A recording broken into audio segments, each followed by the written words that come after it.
Hello folks, welcome back to the channel. My name is Joel Duggan and we are in Minecraft today. It's a Tuesday, right after recording the Spawn Chunks podcast yesterday with Pixel Riffs. There's a new episode out right now. That's episode 373. You can get that on YouTube and on your favorite podcasting platform. If you're a member of the Patreon, then you can also check out the extended version, which is the render distance. And that is both out in audio and video now for our patrons. So all happening early in the week. We are going to be picking up where we left off on the Mushroom Island. I want to expand the beacon radius. I think I'm going to try to add a few more beacons so that we can take down the mushrooms a little bit faster. And I'm thinking about either temporary putting in some roads or just clearing space for them. I don't know if I'm going to need them. I have no idea what we're going to do for transportation or the idea of transportation in this imaginary sci-fi build, but I need to start moving some blocks. I just need to start moving things around and clearing some stuff out to kind of wrap my head around things. So that is probably what we're going to do. But first off, it's definitely the beacons.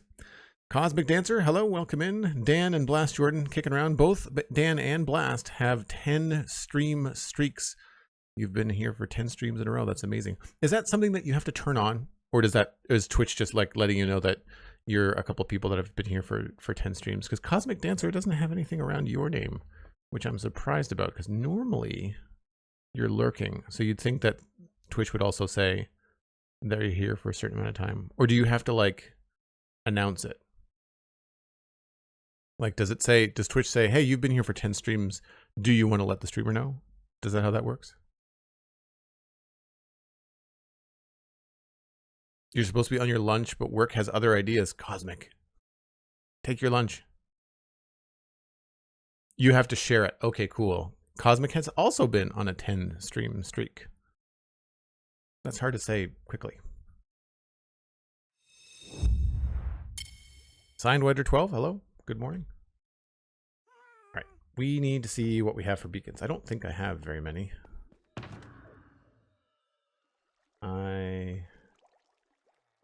What am I looking for? I don't have any nether stars whatsoever. I think I had more beacons, and then of course I lost them when I died.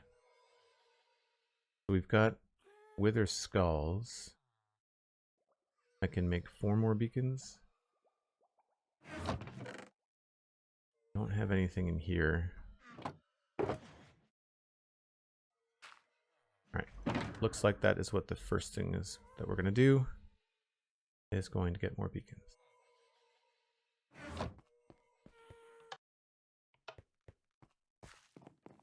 Also, I think I announced yesterday on the podcast that I had the mini blocks data pack. I don't think I have the right one. I think I've got a different one. I've got the one from Vanilla Tweaks, not the one from Mint Refresh. Unless they're the same. If it's the same, then I got it. That's fine. Oh, wrong way. I need to go up here.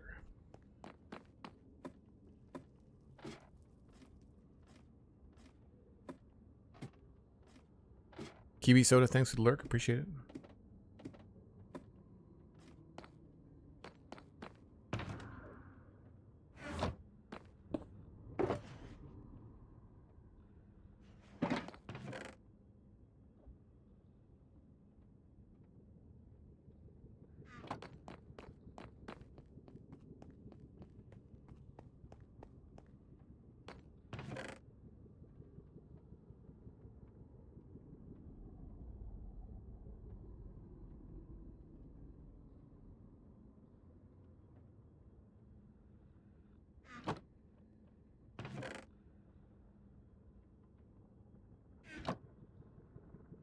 Now, can I get up there? Yes.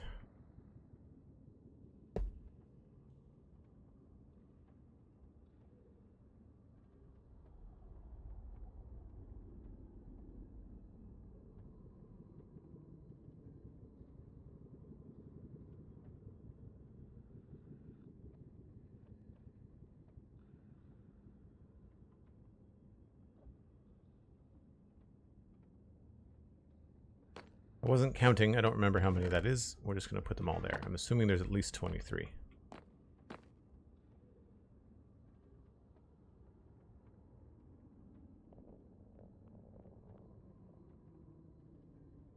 I need 4 soul sand, not 3.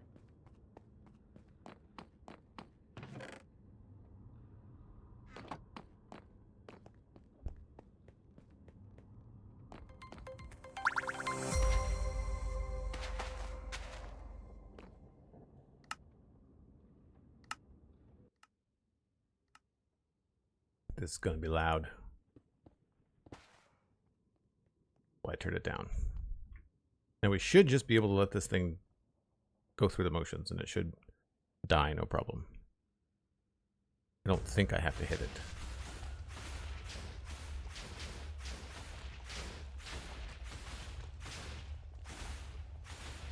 Extra Daffodil, thanks for the follow. That's a cool username. Ooh, coffee's hot.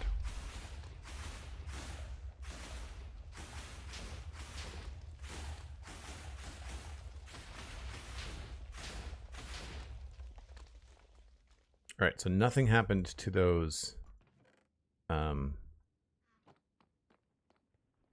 minecarts. The rail got destroyed. That worked out just fine. You know what? I'm gonna take that just in case.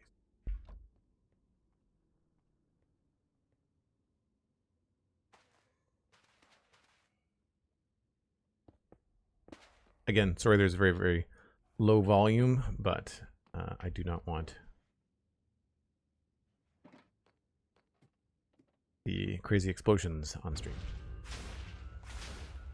I guess I could turn it up a little bit.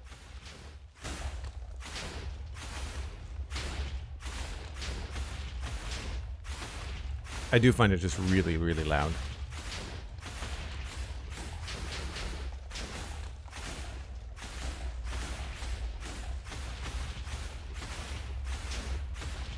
This is a really fun room.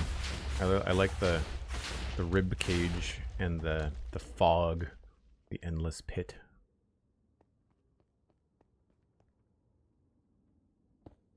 Oh crap, not what I wanted to do at all.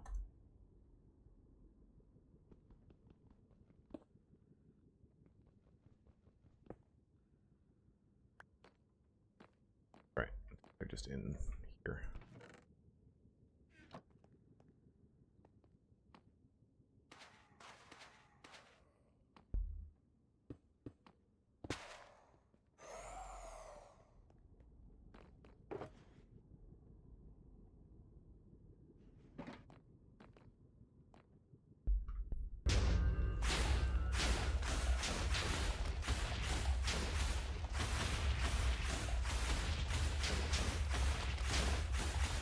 Sidewinder, thanks. Yeah, I think it's fun. It took forever to build. Mostly because there's like 3 or 4 layers of glass down there that make the fog effect. It's all soul sand walls down into, like, I think it's 3 or 4 layers of glass.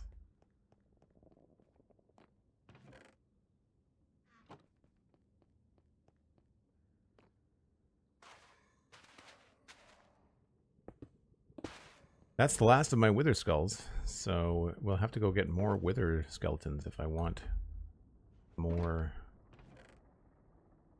beacons.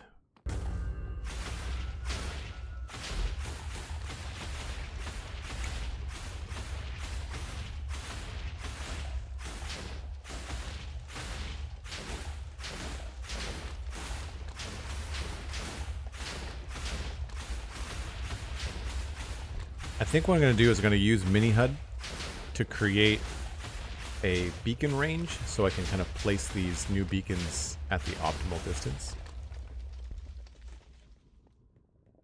rather than counting blocks. Cool. I'll just leave those there for the next person that wants to make a beacon.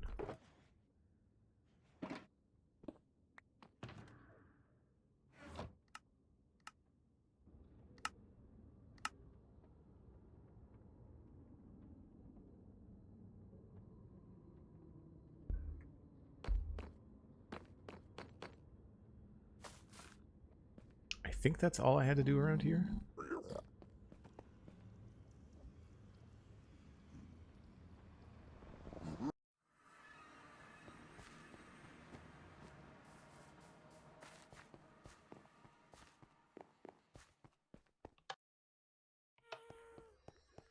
Okay, so we need to use Mini HUD, and I'm pretty sure that a beacon is a 50 block radius from the actual beacon, right?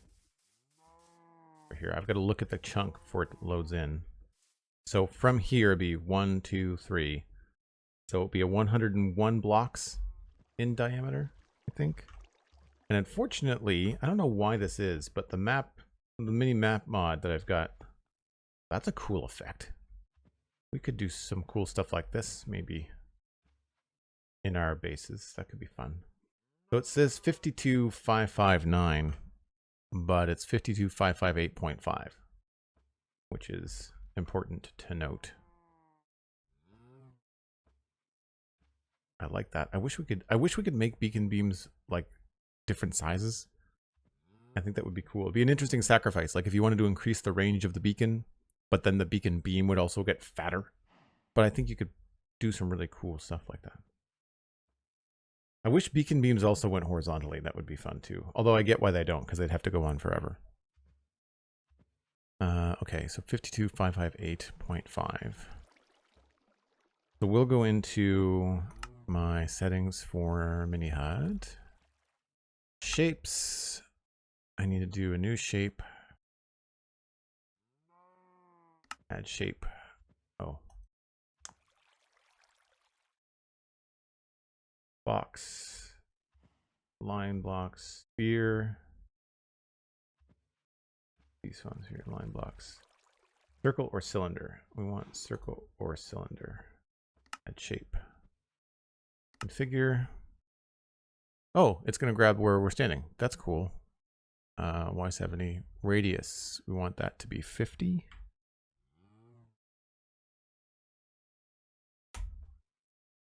Height. I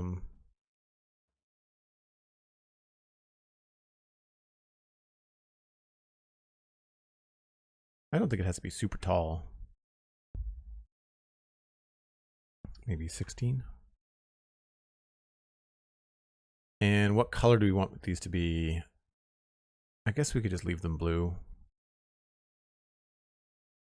They're already kind of light blue. It's fine.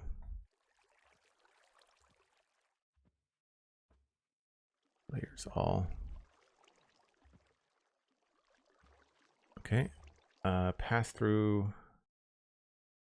Render lines. I think that's what I want. And so we'll enable this. Despawn sphere, I don't need that on. Mushroom Island Center, I don't need that on either.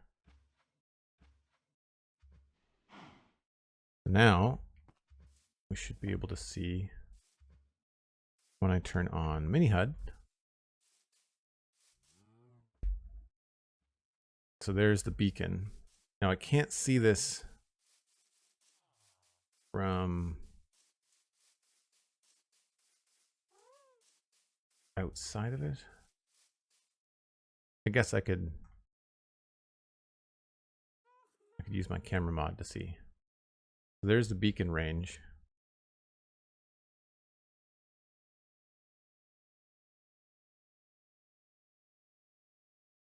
I could probably do that for all of them.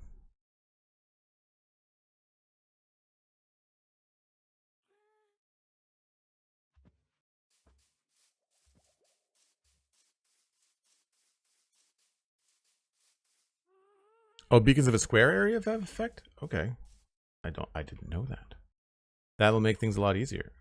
It'll make things a lot easier.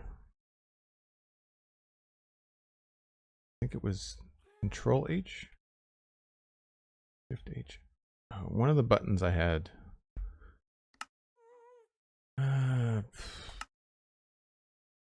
Keybind.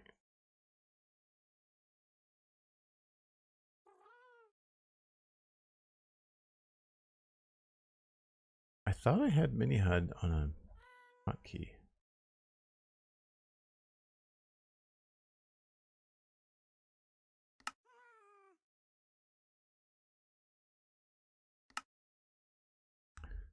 Generic.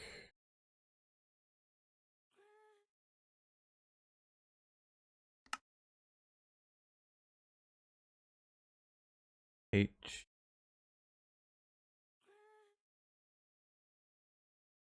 H is render. I thought I had a hotkey to get it straight to the menu. Oh, here we go. Shape editor, H plus S. H and S. So cylinder, we don't want that. Can I change that? No. We want a box. Centered box.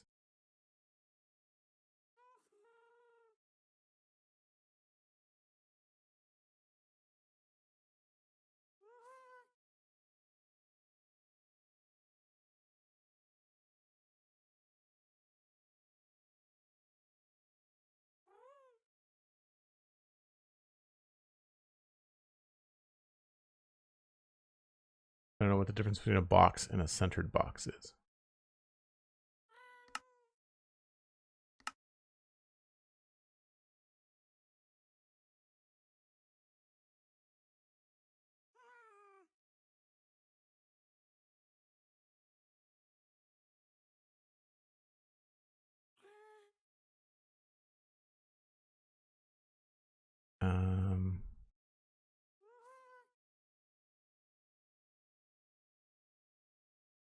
Start offset, grid offset. I think we'll do 50 here.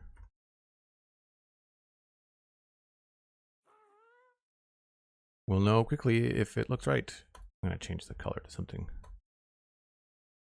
a little bit more regular blue.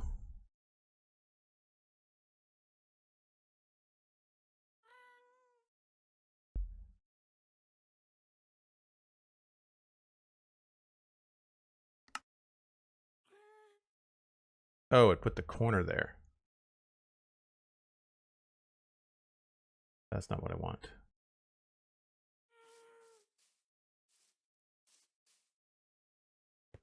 I think I want a centered box. H and S. Aha.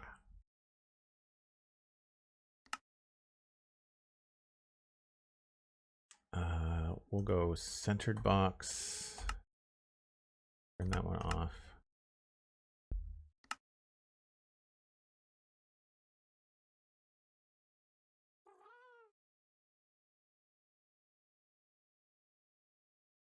Probably a centered box. That one seems new. Boxes, corner boxes probably define the center and an extent.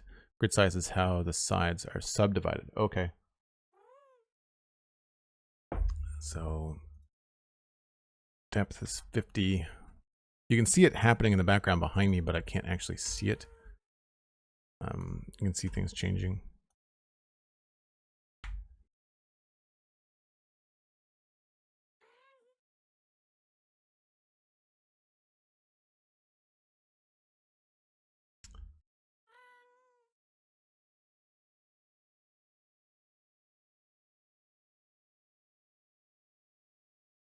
I guess it just doesn't want to play nice.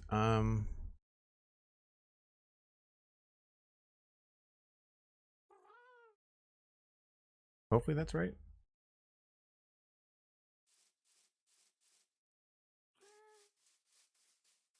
Oh, does it fill the box?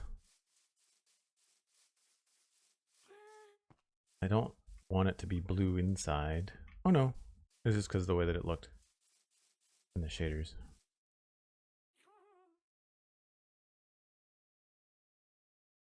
That's not centered either.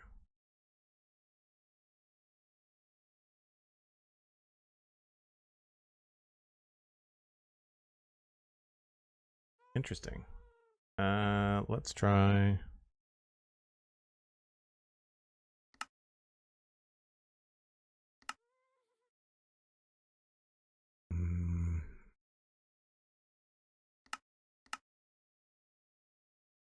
Grid size, grid start, grid end. Height is 16. 16 is fine.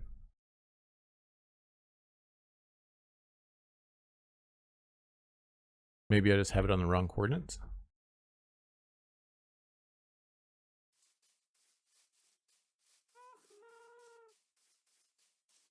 Taro MC2 says try renderers overlay beacon range equals true. That would be even easier. I know very little about Mini HUD, but thank you. Let's try that. I'm going to double check this is right. 52558 and 35774.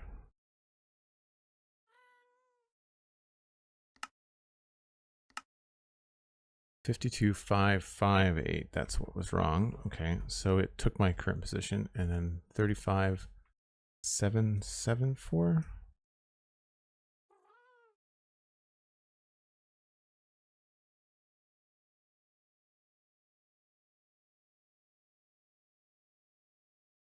Right. So that's a manual way to do it, but Taro says generic renderers beacon range true. And I could put a hotkey on it. Why not B?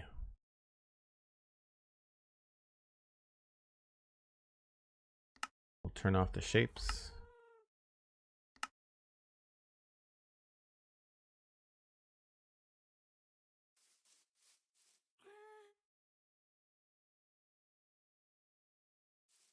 I'll just get up here somewhere and it'll turn on the beacon range with B.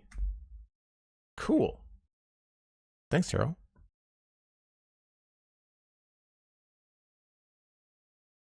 We've got them close enough that they're overlapping.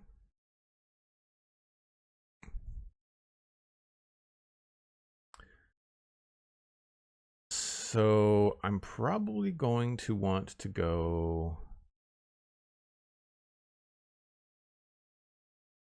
northeast, I would say. So I'm going to put the new beacons up here, I think.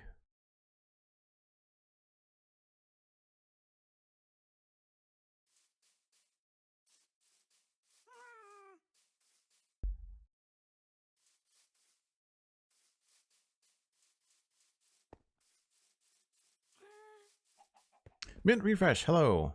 I was just talking about you. Did I get it right or wrong? I've got the mini blocks data pack from Vanilla Tweaks. Is that the same one that you have up on Modrinth? I linked that in the show notes yesterday, by the way. What I forgot to link though was the clock video from Il Mango. I need to go do that. Beacons. So we need to make the beacons. Obsidian, stars, glass.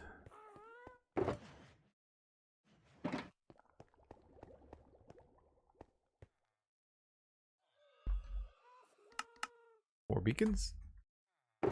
Good.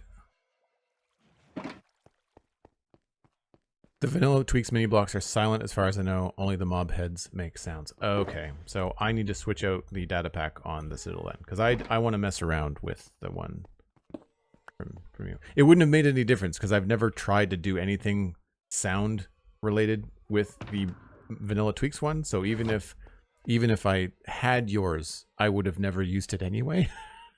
So I mean, I would have used it visually, but I wouldn't have used it the other way around.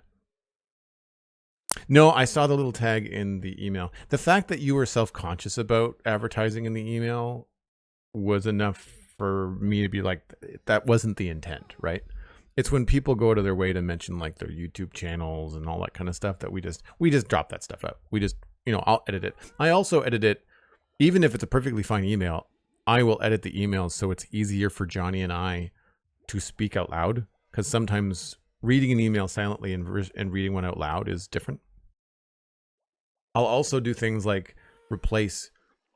Very often people will write in and they'll constantly be referring to Mojang as they, which is fine when you know what you're talking about, but I'll edit the emails and sometimes I'll add the words Mojang in a couple more times just so that it's really clear.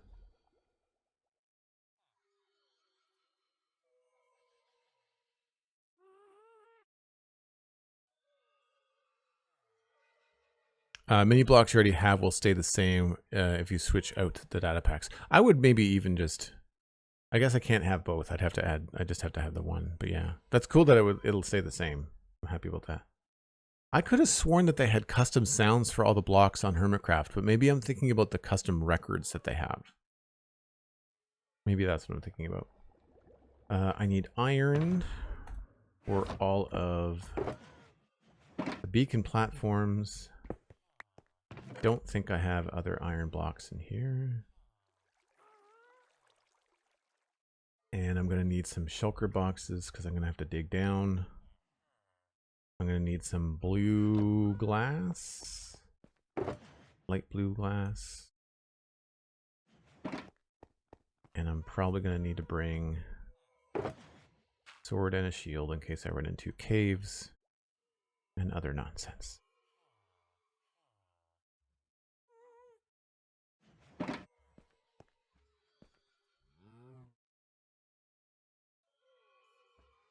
They may have customized their player head sounds. That's just a property of the item after all. Right.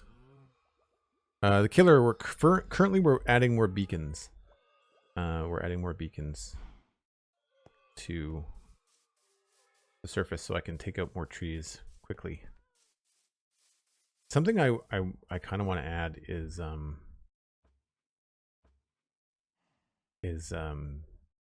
counter. Like, I can get light levels, but I would love to be able to count blocks with mini HUD. I think that would be great. If anybody knows if you can do that, let me know.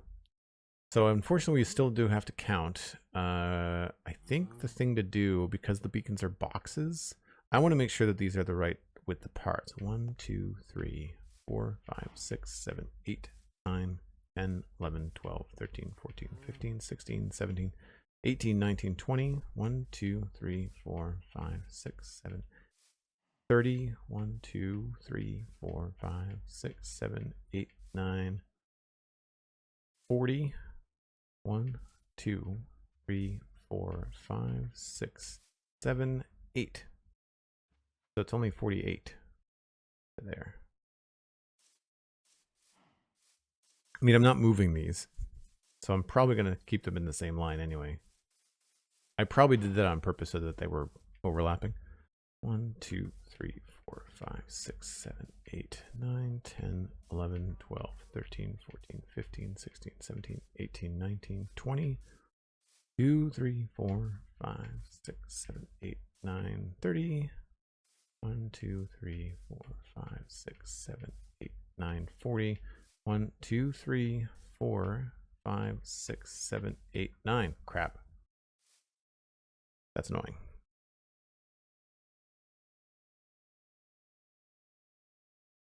All right, at some point, I guess we'll have to move these around, but for now, we'll keep them where they are. I'm going to line them up. So for this, the easiest thing to do is to use the beacon thing. Just stay on this line, and we'll just count out 50 from the edge of the render.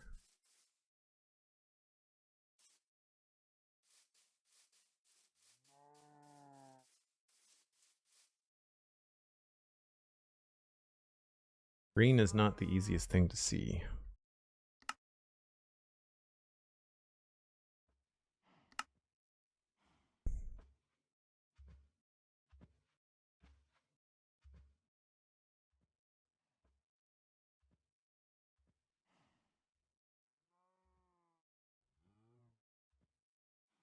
But you cannot change the color. Doesn't look like.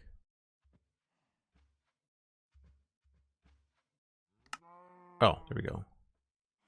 Beacon range level 1, 2, 3, beacon range number 4. You can change the color. Let's change that to that blue color that I like. That's easier to see.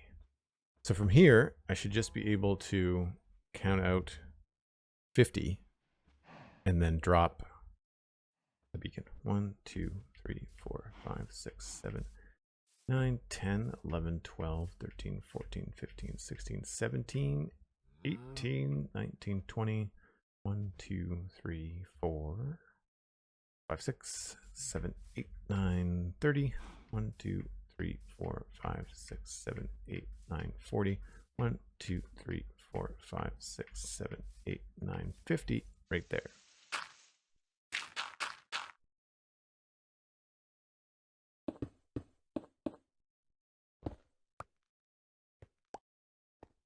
And I can turn that off. And that will cover a decent radius, I think. Cool. So now we just lay this down here.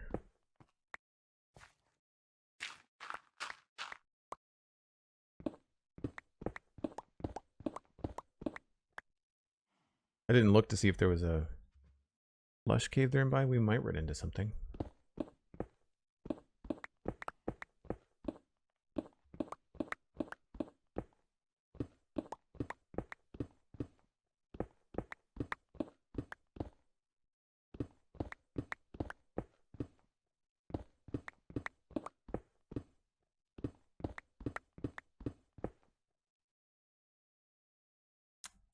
One condition about if you change the packs, existing mini blocks will stay the same, but due to how the VT handles names, they will lose their names when broken if the pack is removed. That's good to know. Mini blocks from the Vanilla Tweaks pack never used to stack. They do now, though. So if you pick one up, if you place it down and pick it up, it'll restack with its friends, whereas before it just used to slowly flood your inventory with unnamed items.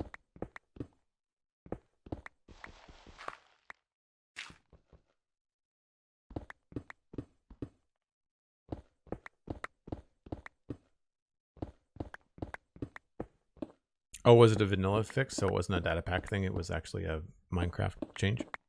Cool.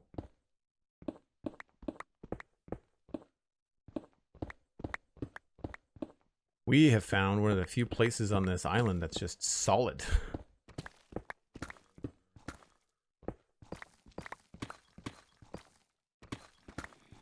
Oh, I lied.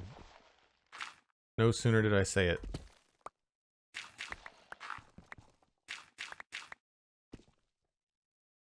Definitely a lush cave here. Probably in that direction.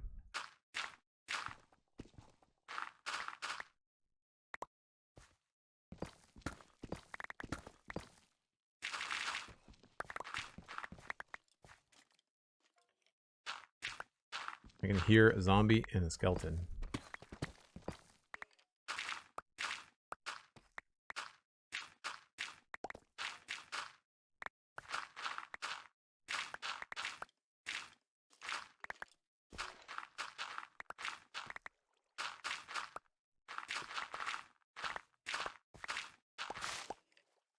There we go.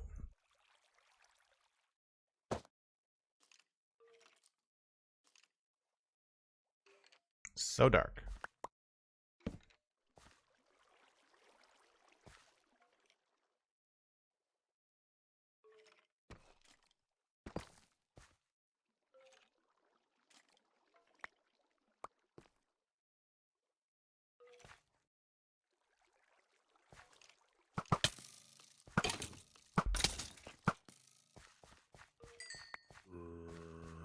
I did not bring any frog lights either.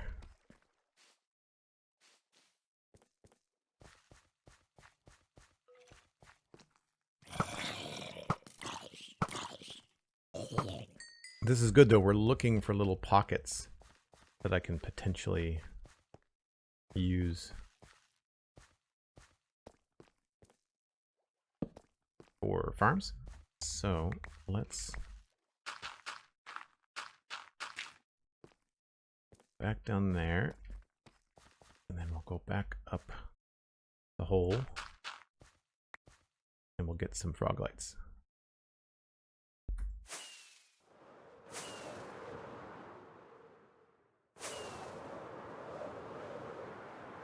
I think this is going to start to look really cool once we start to get a lot of frog lights around.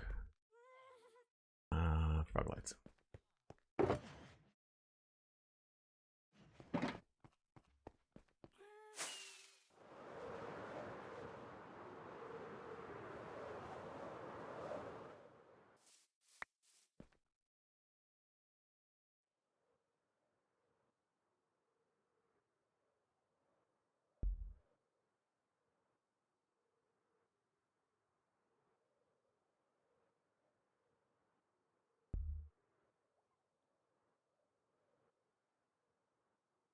A long way down.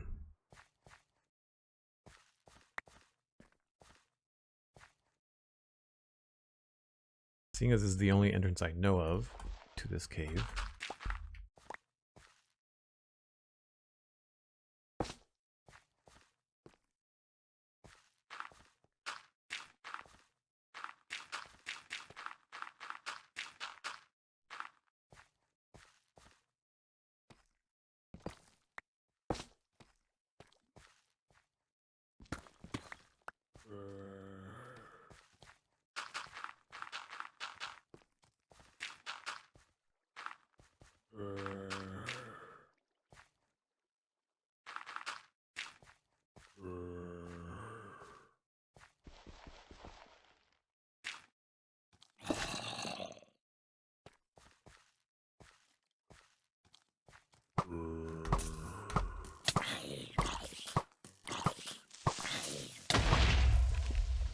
Well, trying to avoid that, but here we are.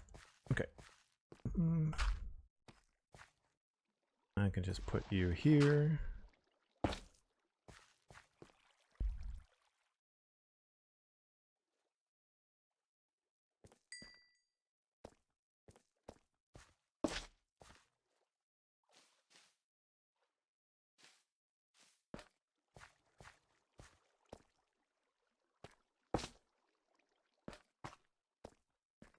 So this goes into mushroom fields, although I'm going to put one down here anyway. That's still a lush cave.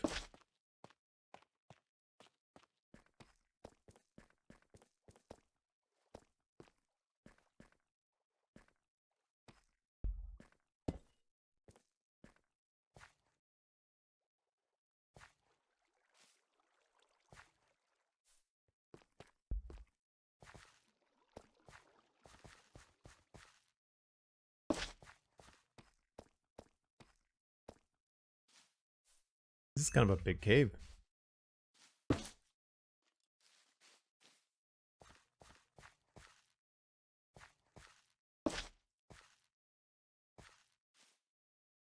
That's good. Kind of nice to know that there's a decent size vertical lush cave space. I feel like I'm hearing more mobs, but I'm not seeing anybody.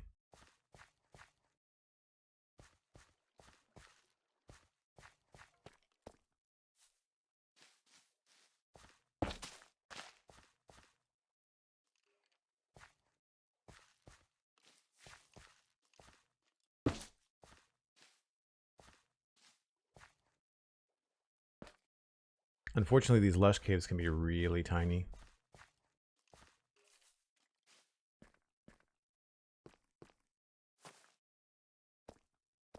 Yeah, there's definitely, I can hear something off to my right here in that space.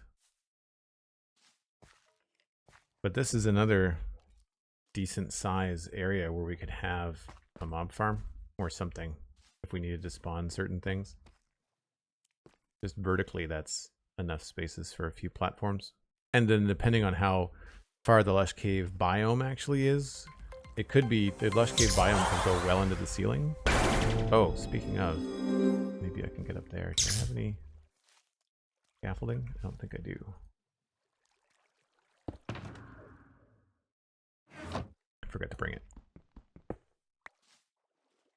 right, we'll use stone, I guess.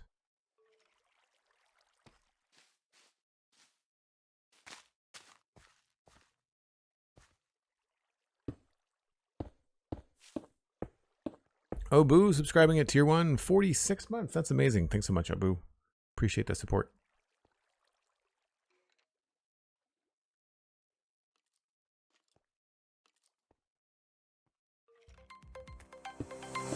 Ginger the Lily subscribing at tier 1. Oh, I found the skeleton.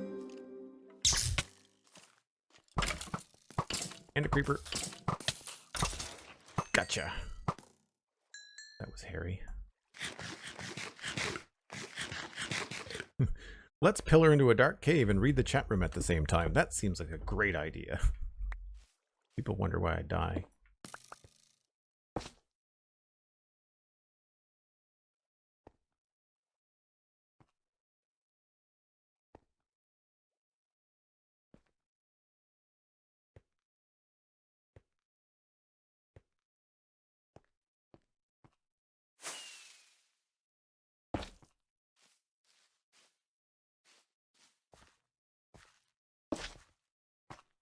Oh, this is a whole death trap. That's great. Wonderful.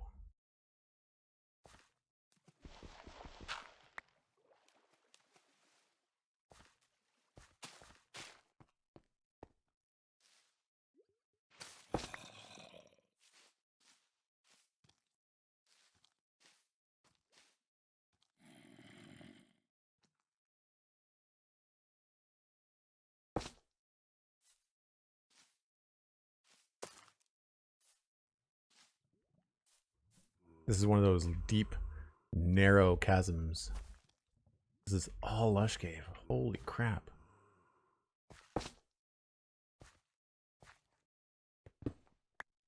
Oh, now it's in the mushroom fields. But they can spawn in the lush caves. And then walk into the mushroom fields.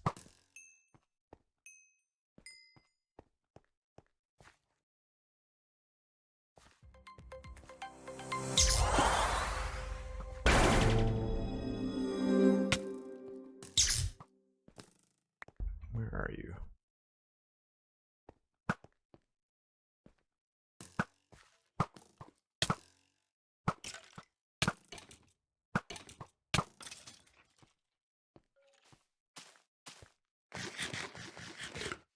You got to be kidding me. That's another great username. Thanks very much for the tier 1 sub. 2 months in a row. Amazing. Glad you're enjoying the stream. Pardon me if I missed some stuff in chat briefly while I try not to get shot.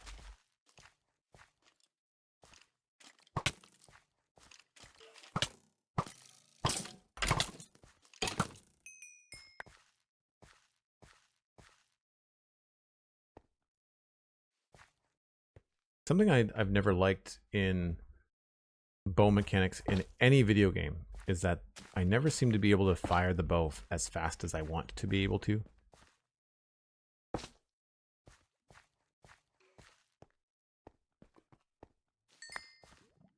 Oh my goodness. This is huge.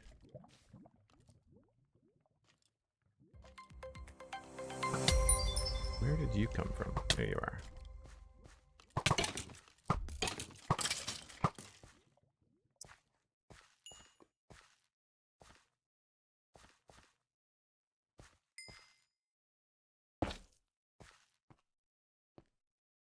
It's all lush cave. So in the process of digging these beacons, we're also helping ourselves out with spawning mechanics and everything else. This is mushroom fields. Now this is a lush cave.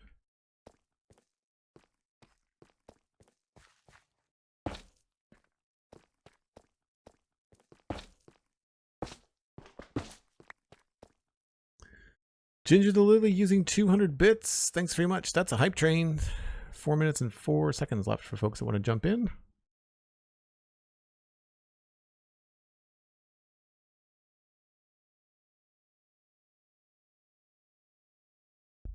Bow pulling is essentially always time-based because of how you would map it to your limited controls available. No, I get it, but I'm just saying that I think the time should be faster. That's all I'm saying.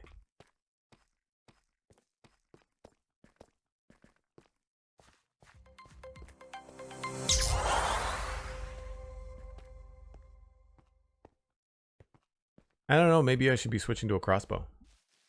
Although I feel like anecdotally they take longer to load. I think that's the whole thing. Did I miss a spot? There's another deep section over here that I did not go down into. Holy crap, folks. This is amazing. Give me a second here.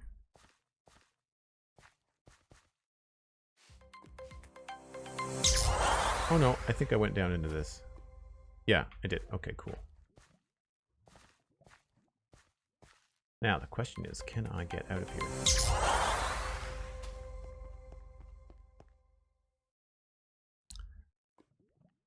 This is all mushroom fields.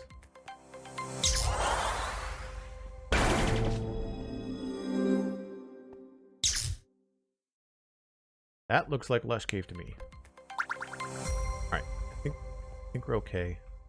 Is this is open to the outside? Holy crap! That's cool. It's part of a ravine. Nice.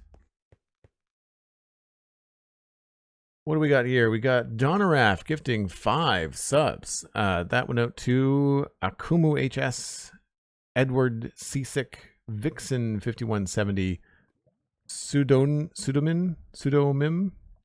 and Lazugod.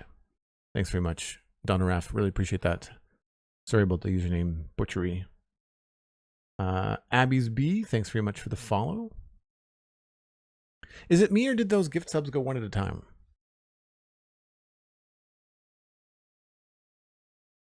Dalara, I really appreciate the support. Thank you ever so much.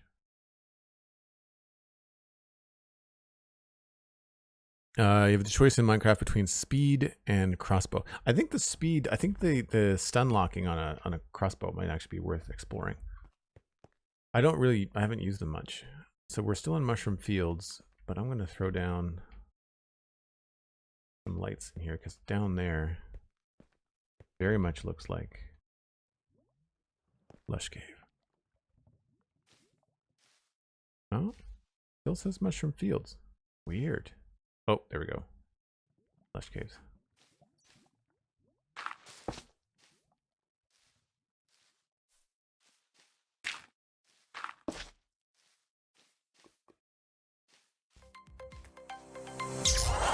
So out of the folks that are pretty savvy in chat, as far as technical Minecraft goes, what would be better to make a magma cube froglight farm in a basalt delta or in a bastion that potentially has a magma cube spawner in it? Which would be better? This looks like it's all mushroom fields.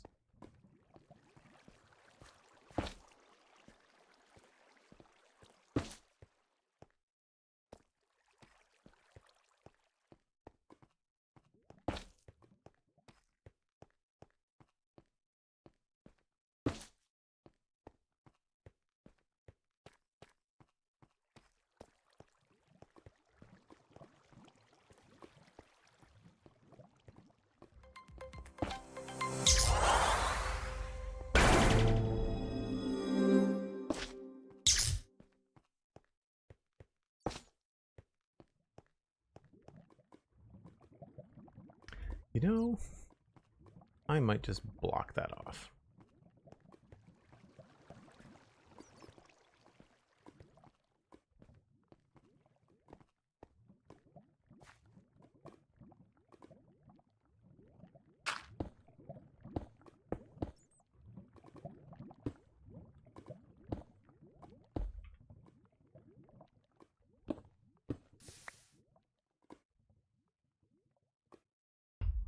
Holy sub hype. Blast Jordan jumping in with 5 gifted subs. That's amazing. Thank you so much. We've got Lone Scarecrow, Soupful 13, Bubbles in B Oki. I don't know how to hash that out. Kazuto Shiro, I hope I'm saying that right. And Extra Daffodil. Hey, Extra Daffodil, you're brand new and you just got a gift sub. So anybody that has a gift sub, you can connect your Twitch and your Discord accounts. And then you can join the Joel Duggan Discord if you go to your connections settings in your Discord options. And you'll be able to stay in the Discord for as long as you have the sub. So it's a free month, and then after that you can decide if you want to continue on and hang around. I think you will. I mean, I'm a little biased, but it's a pretty fun community. At least I think so.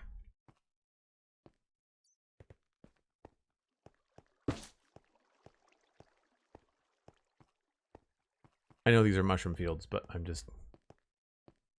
it's easier to, at a glance, look to see what I have explored and double checked. And I've got no idea. I'm going to have to go all the way back to my beacon hole because I don't know how to get back to where I was.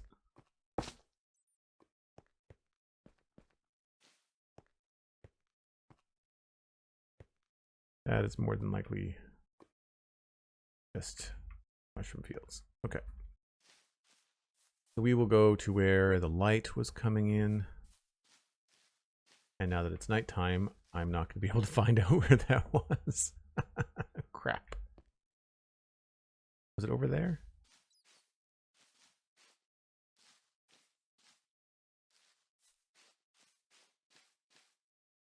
Might be.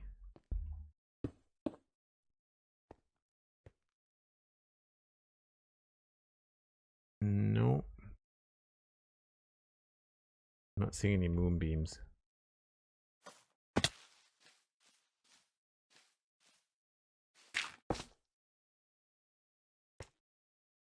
Oh, maybe over there.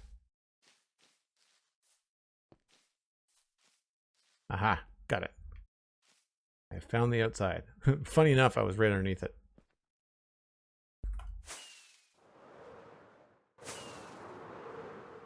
So access to that cave is right here. So I think it might be worth noting that. Maybe we'll make a little pattern. I guess we'll just use what we've got on us. Something that'll stand out on the map.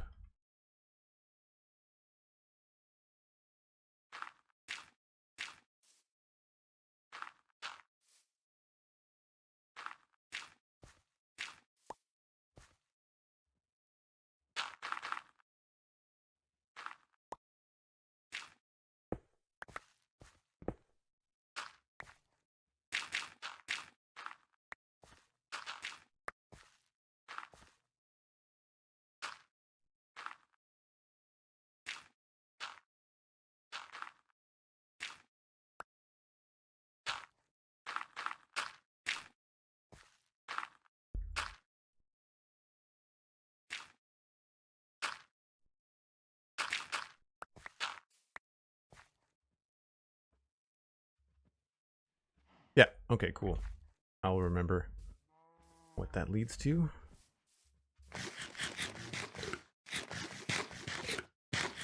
That is a level 6 hype train, folks. We have not been up to level 6 in a while. SweetSandi with 100 bits to keep the hype train going.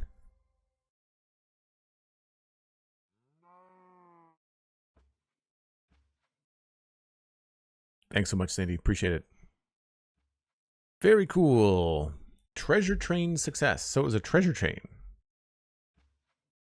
And I got a new emote. What does it say? It is a bear. I got a little bear. So throw the emote in chat that you got, little animated bear. Kind of fun.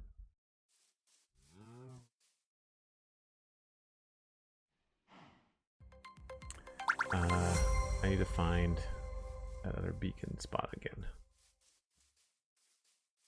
Right here? Yes.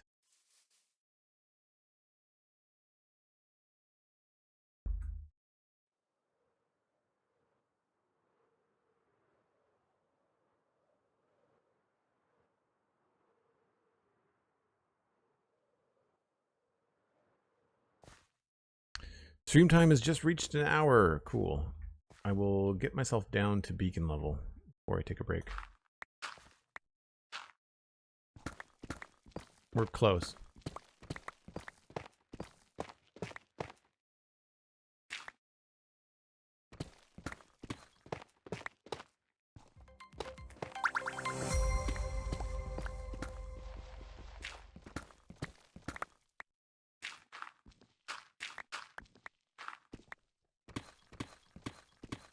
Oh, I don't remember what level. I think it was 59.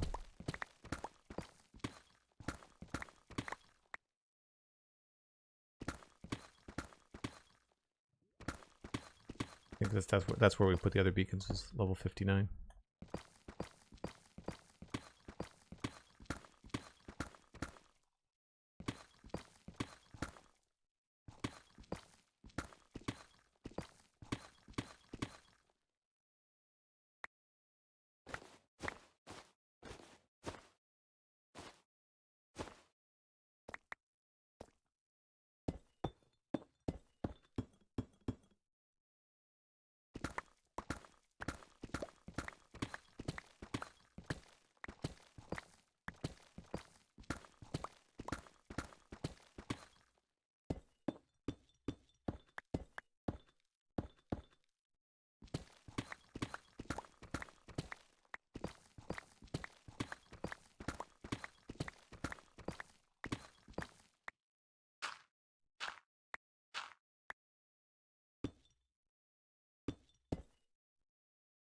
Cool. I will just take a short break right here. We'll come back and dig out the hole for the beacon and adds to our beacon range in just a little bit. If you're new to the channel, as some of you might be, I do this once an hour. I think it's a pretty healthy way to stream. It gives me a chance to grab a cup of coffee. You can grab a snack, grab a friend. I'm always trying to grow the channel. If you want to bring in a friend, I would very much appreciate it. And we'll see you in about 5 or 6 minutes. Okay, so this is the spot where we're going to put the base of the beacon.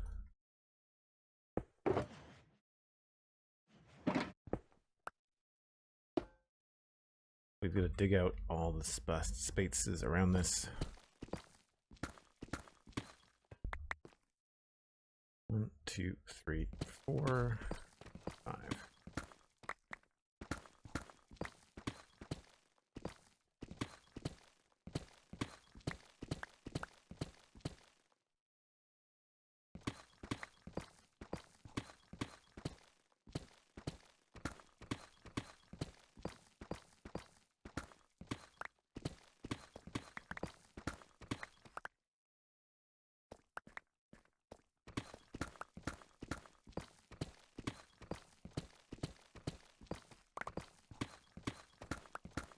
Actual Fantasy, hello.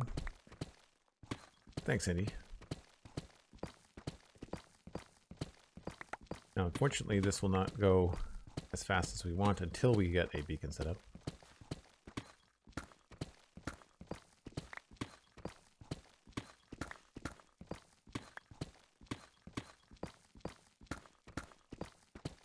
I guess I could set up a little beacon for haste. What do I need for haste 1? Is it 2 tiers?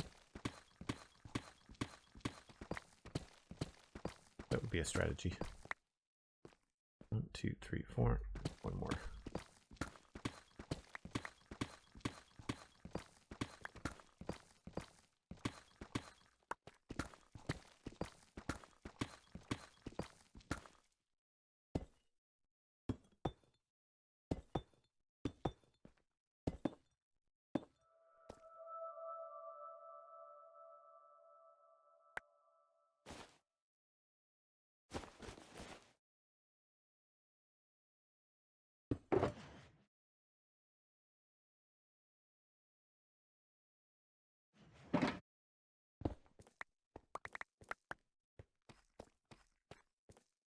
Snookyful, hello, how's it going? How'd you find the stream? Have you been here before? I feel like you've been here before. Maybe it's been a minute.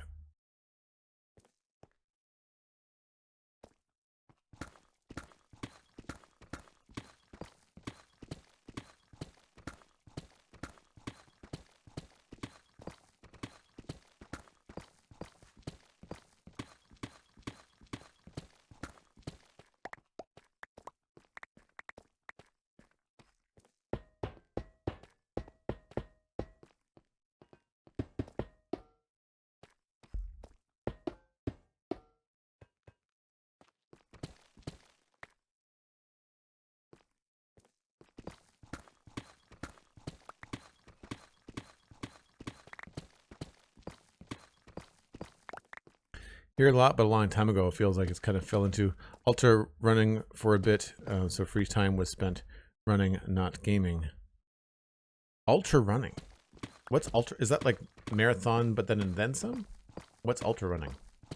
I know I've heard the term. I just refresh my memory.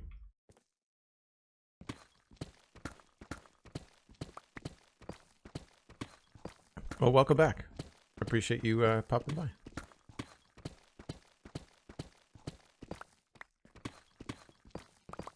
It's hard because sometimes people come in and they'll say something to say hi, but then they'll be like a lurker for a long time. And Twitch won't say this is a new chatter, but to everyone else, we're just like, we've not heard this name before.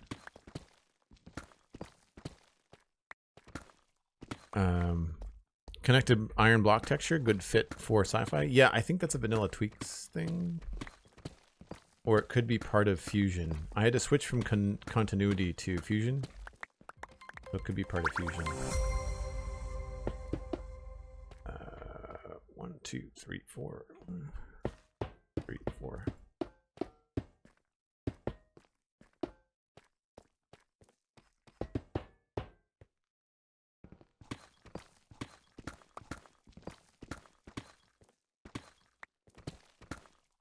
Shrubu, me, I be like that. Thanks for saying hi. Appreciate the lurk. That's awesome. So, Shrubu, I'll ask you, how did you find the stream? Now that you've revealed yourself. Whenever I say that, I always remember Phantom Menace.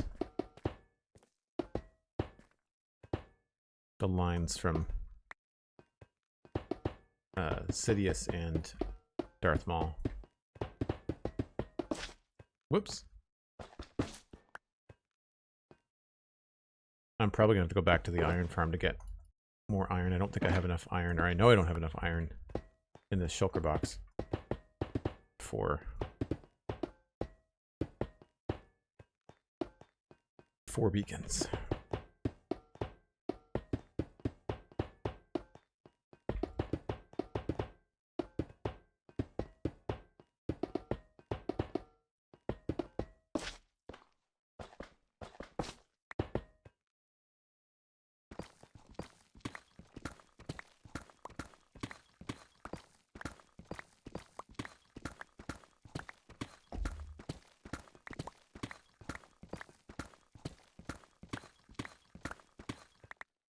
Twitch recommended. That's cool. I'm happy that Twitch is doing that a lot. We seem to get that a lot. It's about 50-50 right now. When I anecdotally ask members in the chat how they found the stream, it's like Twitch recommended, or they're already listening to the Spawn Chunks and they just decided to come by for the first time. Those are the two top ways. So if you're just discovering this from Twitch, Shrubu, and for anybody else that's here that's new, I do a podcast about Minecraft every Monday. It's called The Spawn Chunks. You can find it on YouTube or your favorite podcasting app. It's free. And I do that with Pixel Riffs, who you might know from the Hermitcraft recap and, of course, the Survival Guide YouTube series that he does.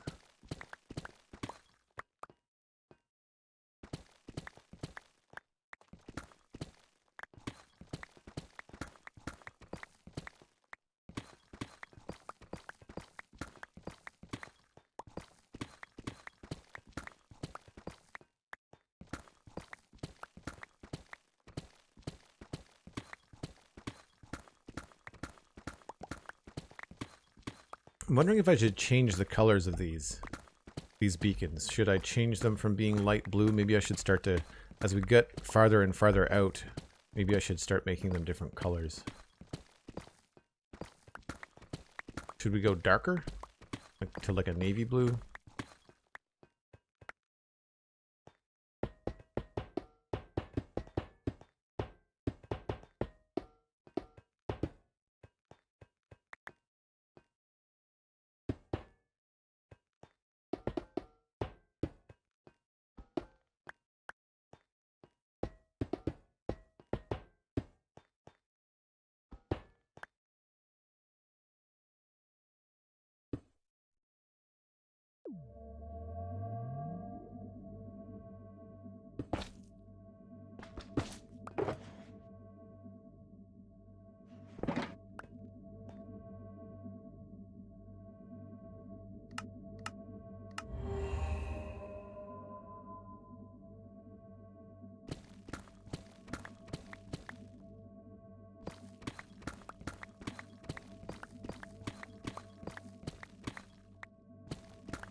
I'm sure I speak for all of chat when I say that the beacons should be pink.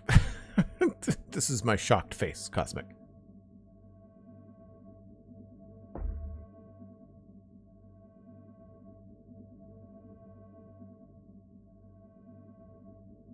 I think my discovery path went Pix, Spun Chunks, Joel. Yeah, that sounds about right.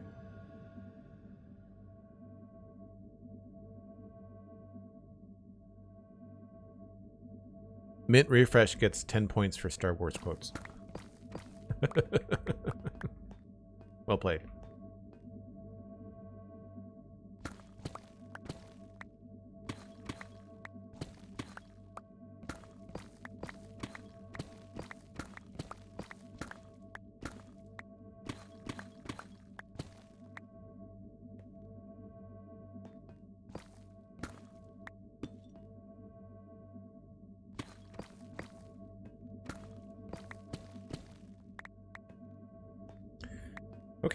that is this beacon setup. Because I can do like a combo of 2 glass panes at the top and get a different color, I think.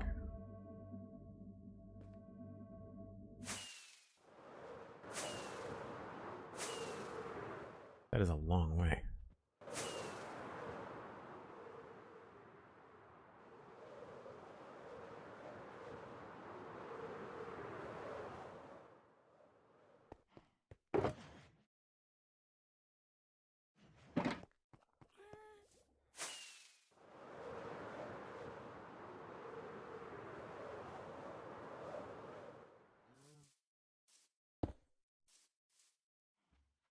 So if I do this way and do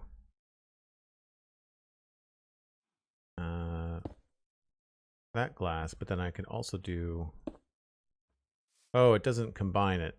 It just makes it one or the other. Okay.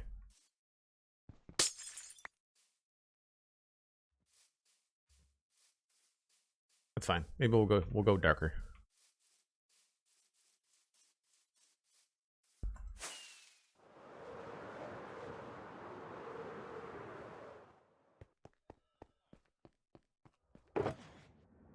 I need to empty the inventory and probably sleep. Yep.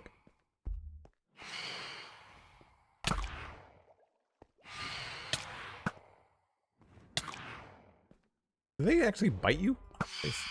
I thought they made like I thought they headbutted you, but it sounds like they make a bite noise.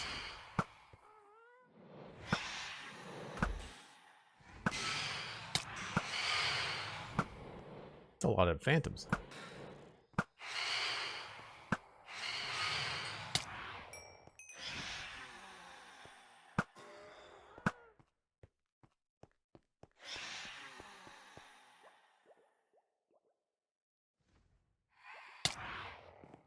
You kept me from sleeping.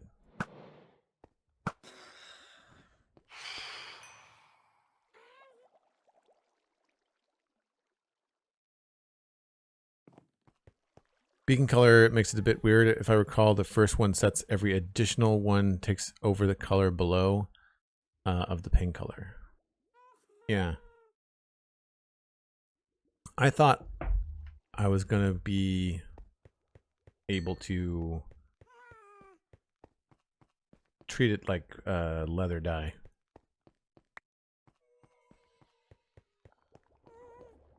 Okay, we can put this away.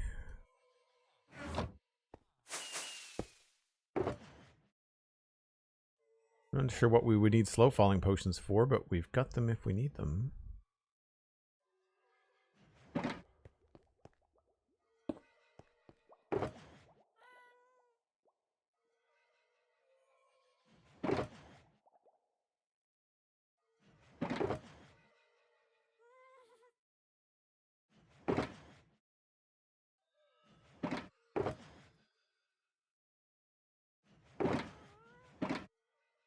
Do I have a tough? I guess I could just put the tough in there for now.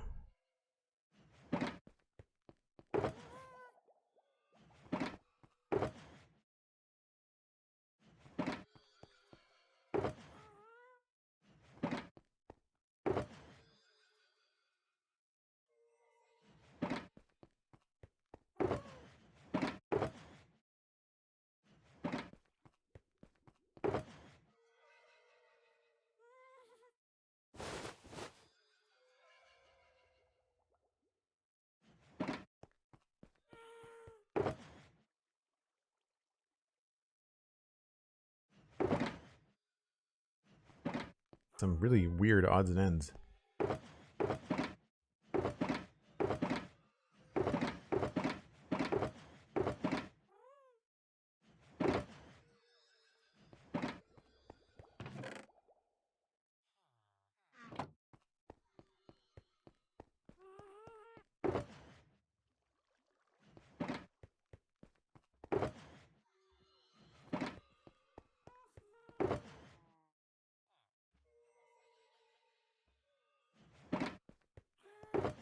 Do I have? I feel like I have a new box for, yes, Granite, I do. Okay.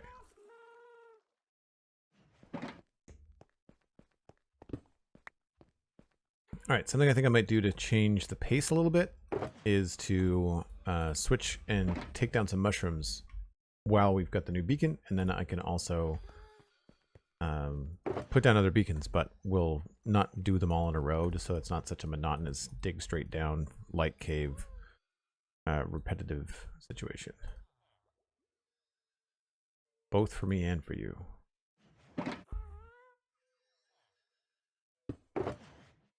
Plus, as I said, I need to go get more iron blocks to do that.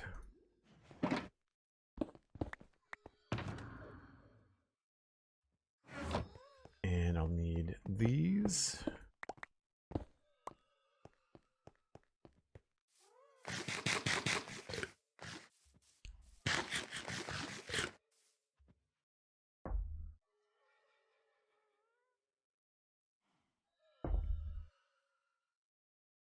One for every night I haven't slept. Yeah.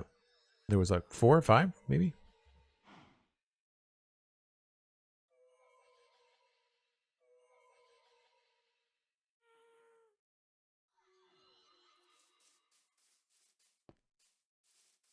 Welcome back, Blast Jordan.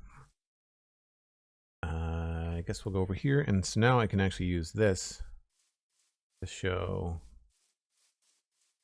beacon boxes. Now everything inside of, is it not?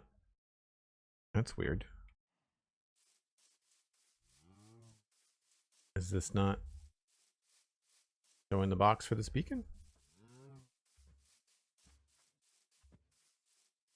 How come it's not showing this one?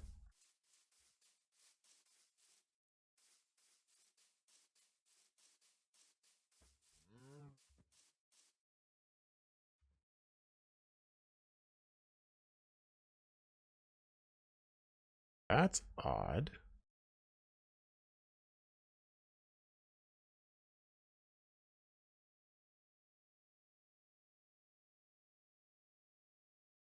Sometimes you need to toggle it again. The mini HUD thing or the oh.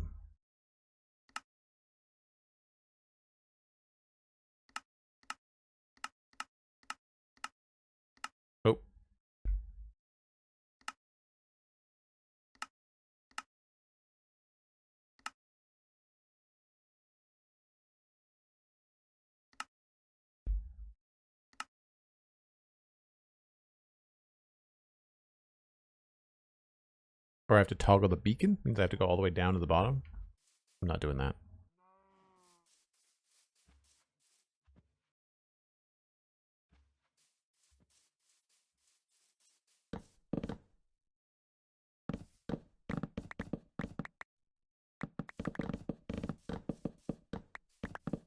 Yeah, that is strange.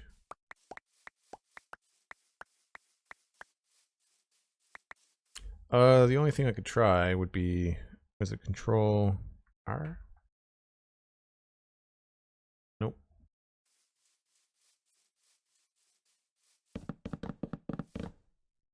It's alright, we can still kind of guess where we need to be.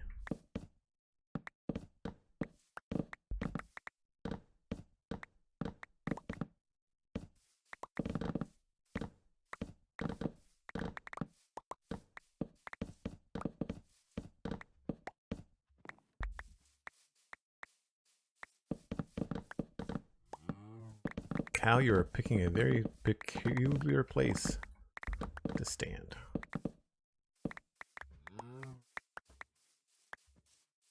And yes, I know I'm leaving the bottom stem. For whatever reason, I just kind of want to remember where the mushrooms were. I feel like there could be some fun ways to create some like alien landscapes or something in the future, and it would be nice to know where the mushrooms were. Maybe we can use that to influence where we put trees or something, but I don't know.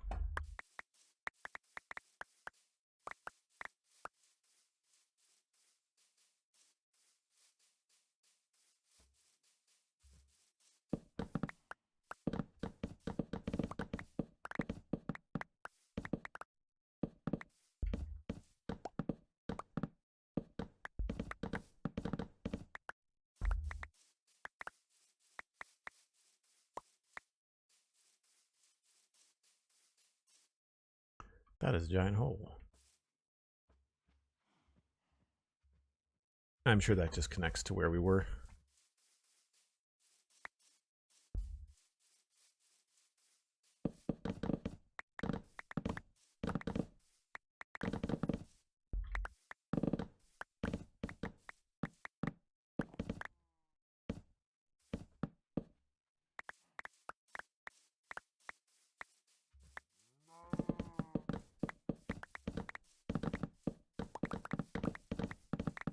It's nice when you don't have to look straight up to get the whole thing. A lot less disorienting.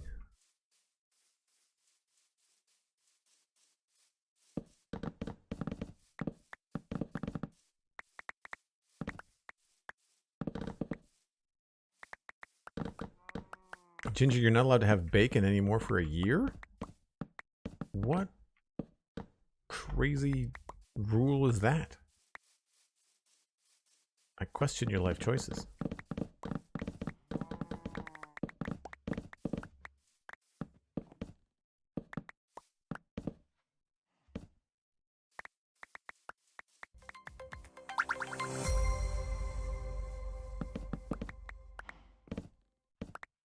I have to fly to get this one.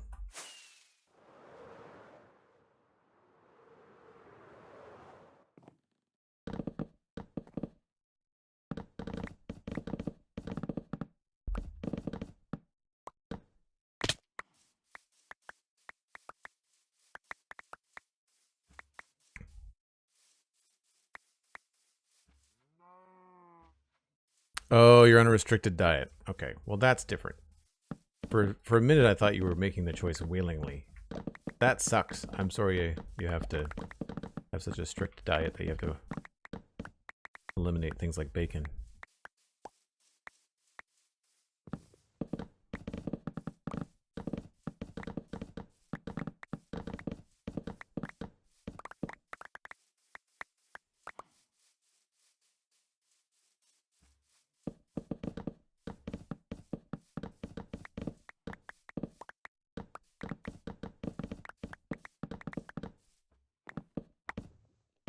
I feel like we've been in the dark for a while, so I'm probably going to go sleep. Even though I don't have to, I think we're going to go shed some light on the situation.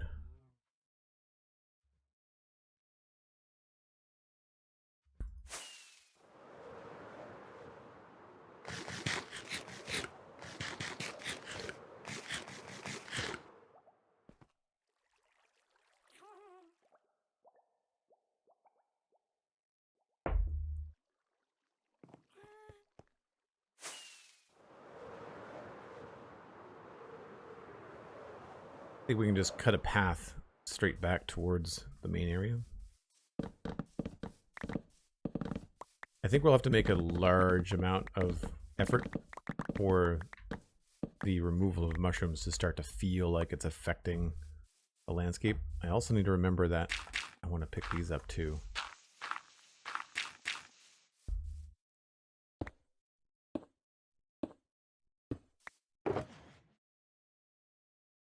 And we're full on brown mushrooms again. And same with red. Crap. Server mates are going to start getting mushroom presents, whether they want them or not.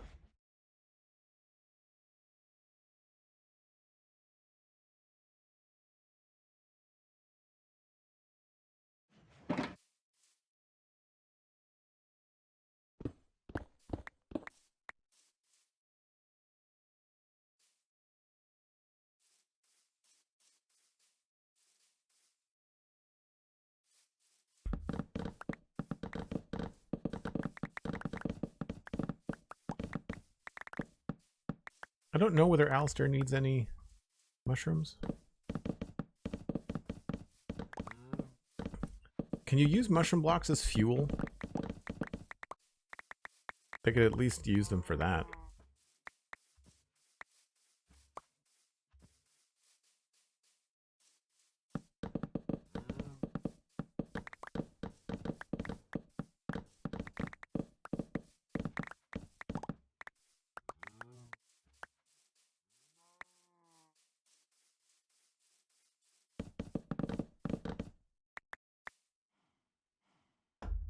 That's a weird little hole.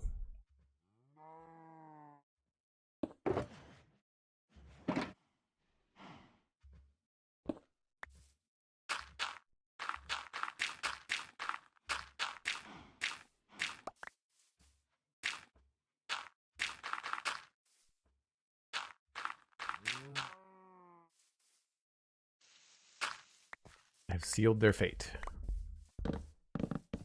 Eventually they'll despawn anyway.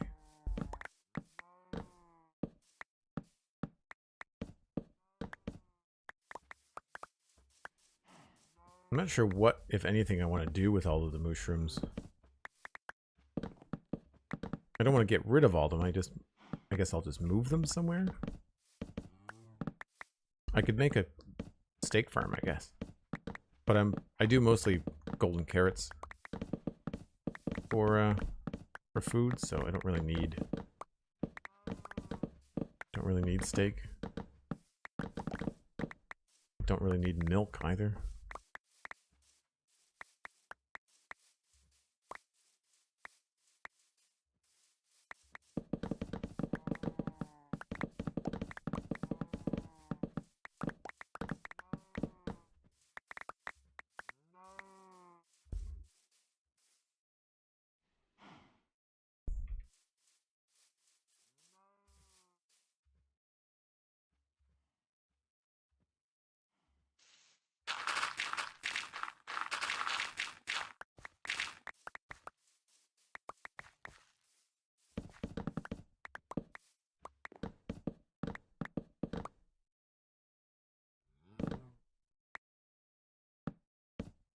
Mushroom blocks are such a chore to obtain and so wonderful to texture with. Yeah, I mean, if you're not doing sci-fi, I'm not sure what I would need these for in a sci-fi situation.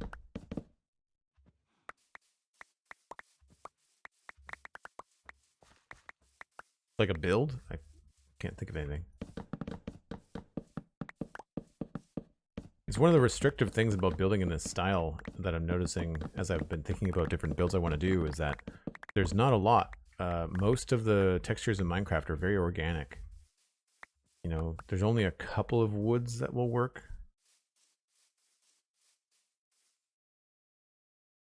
And we're starting to make a dent.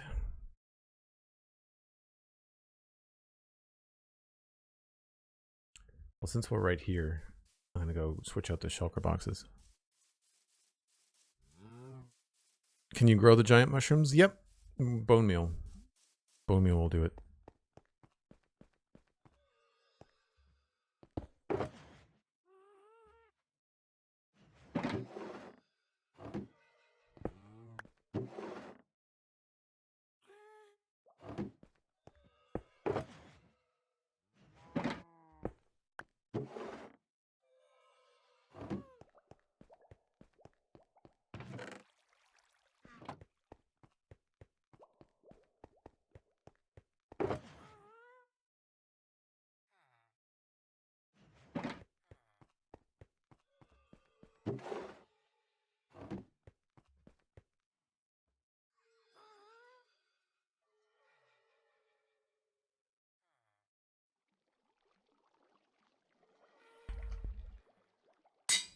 Brown mushroom and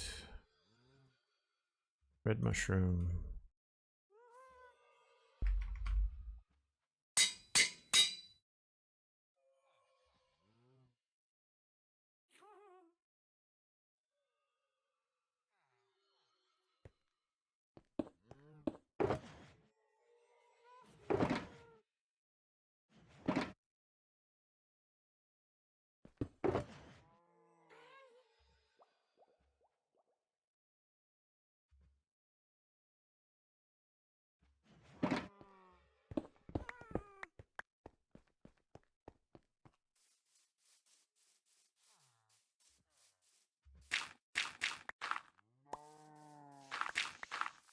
We got a couple of brown mushrooms that have been hit by lightning.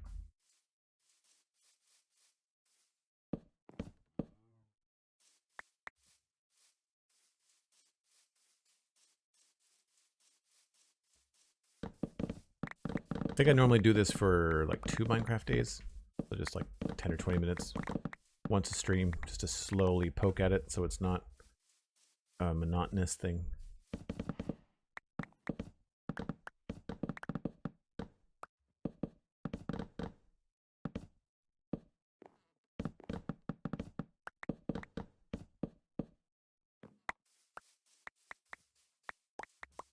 Yeah, I really wish that there was something I could do in the sci-fi area with all these blocks, because it's such a huge amount of material that I will have. I guess if I need to fill in any spaces, like solid blocks, for like technical reasons, I guess I could use it.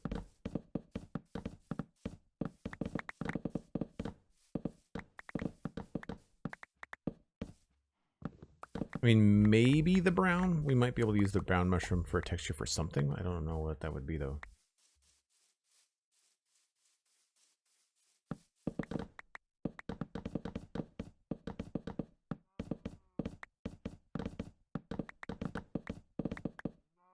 Lost my haste.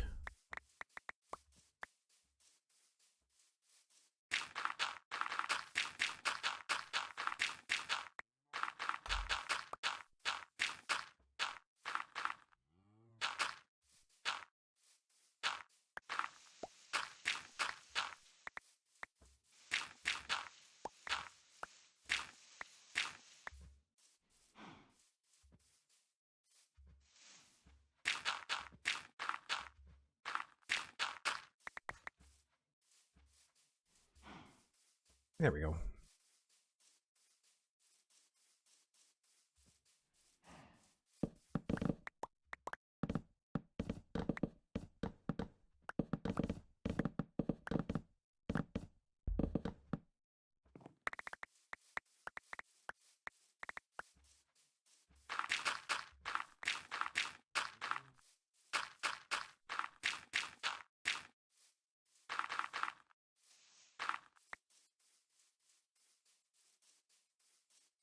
If you lost your haste, make sure you look up for it under the sofa. That's where all of the lost things turn up.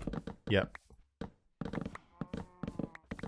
I've been watching a lot of Whose Line Is It Anyway clips on social media, just for fun. Just turn your brain off at the end of the day. And man, there's some funny jokes about what you can say about furniture, but not about your job or stuff like that. It's pretty fun. Usually they're a little bit more adult, but it could be pretty funny too.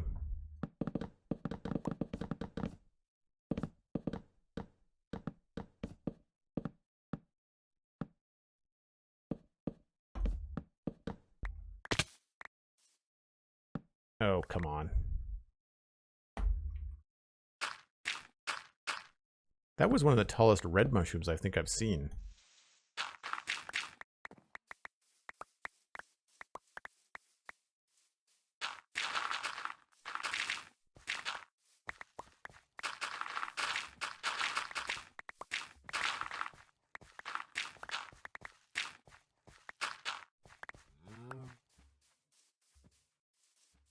Okay, that's enough mushroom farming.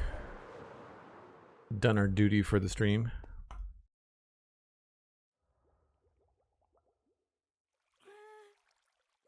Will placing water not get rid of the smaller mushrooms in a wider radius? I think it will. I think you're right. That's probably a better way to do it.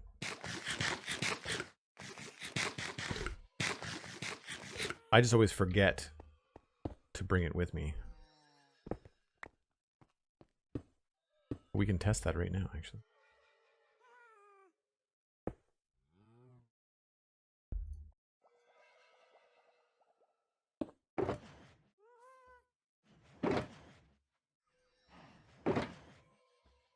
Oop, wrong thing.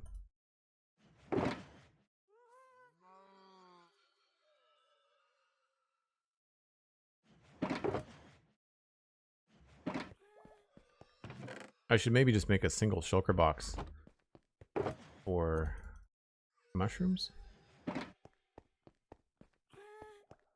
That might be better.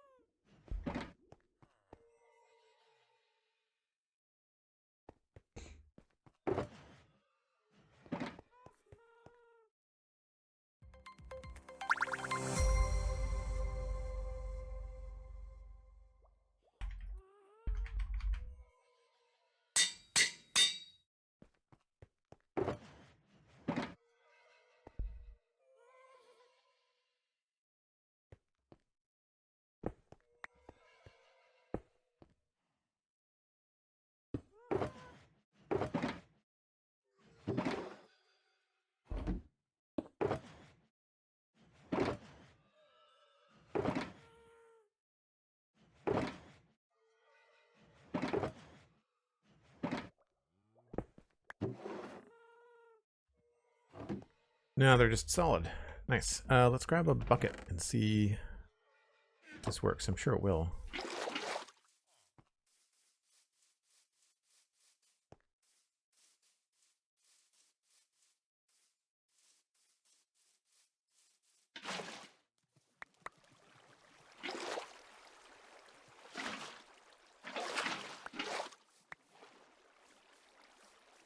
Yeah, you're not going to collect them as easy.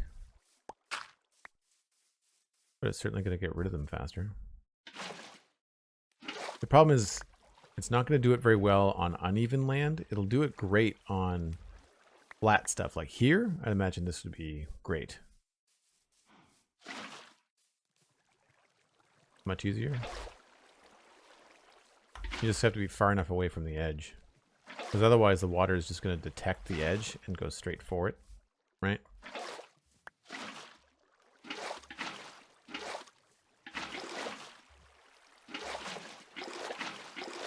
I guess you could also just spam it, right?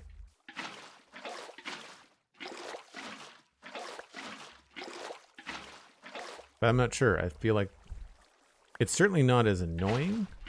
I don't know about faster.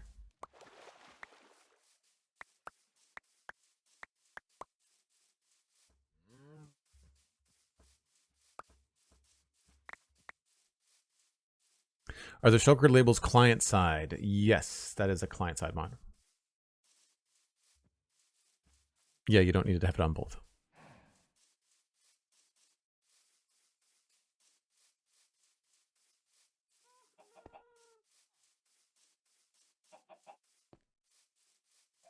Uh-oh. Why are you sitting out here? That's not good. They should have been in there. Huh. I guess I need another trapdoor. Why would... Is the hopper full of stuff? No?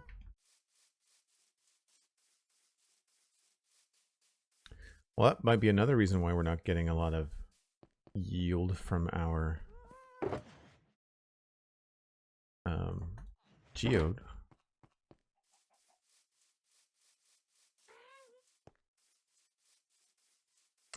Maybe I should put glass there. Yeah, I think I'd rather be able to see in there.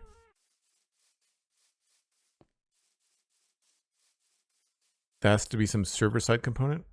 I don't know. Hold on.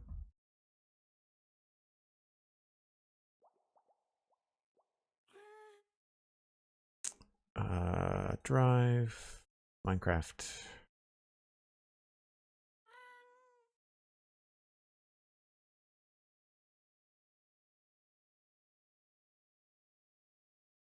Yeah, you're right. I've got it on the server as well. Sorry about that.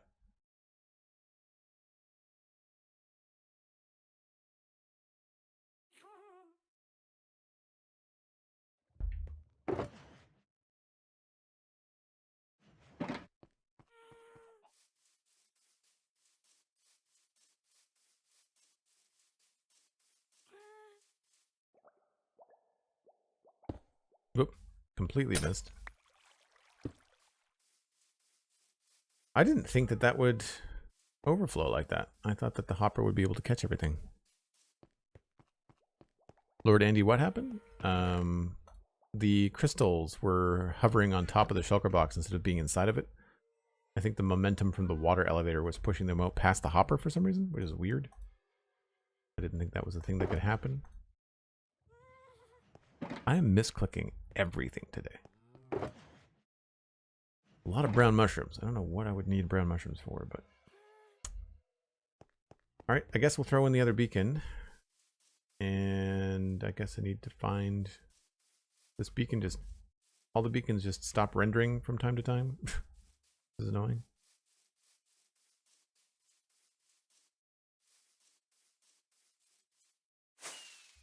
I'm tempted to put speed on the beacon. We should not have to count. I should just be able to line myself up. Oh, but then the other one is in the wrong space.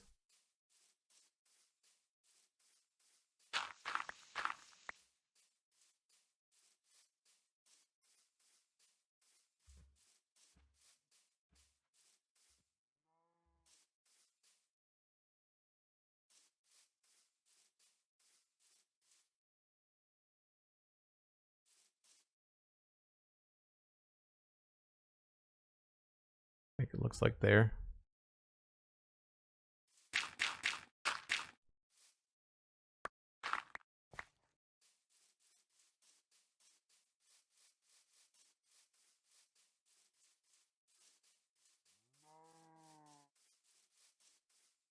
I should start putting more lines heading out from the main area. 1, 2, 3, 4, 5, 6, 7, 8, 9, 10, 11, 12, 13, 14, 15, 16, 20. 1, 2, 3, 4, 5, 6, 7, 8, 9, 10, 11, 12, 13, 14, 15, 16, 17, 18, 19, 40. 1, 2, 3, 4, 5, 6, 7, 8. Should be 9.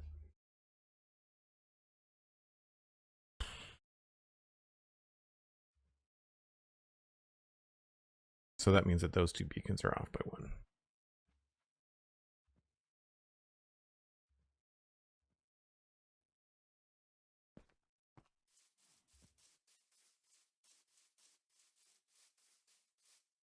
All right, I'll put this one in the right spot.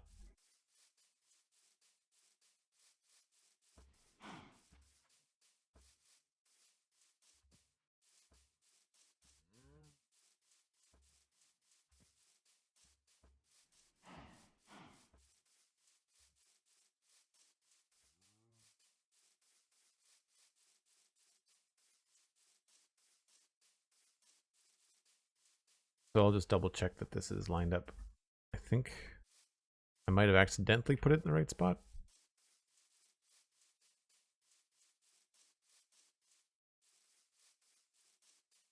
Nope, I'm gonna go one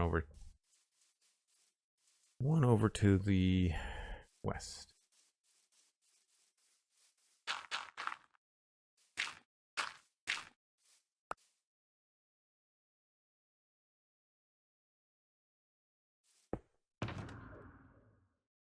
Don't have enough iron. Okay, fair enough. I'm gonna go get an iron shulker box, I think. Get a full block. So we'll grab a shulker to replace it. Dye it gray.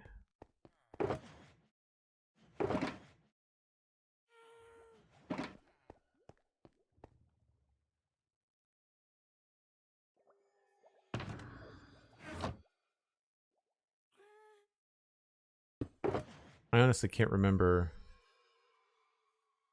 whether it's a block or whether it's a an ingot, so I'll have to wait until I get there.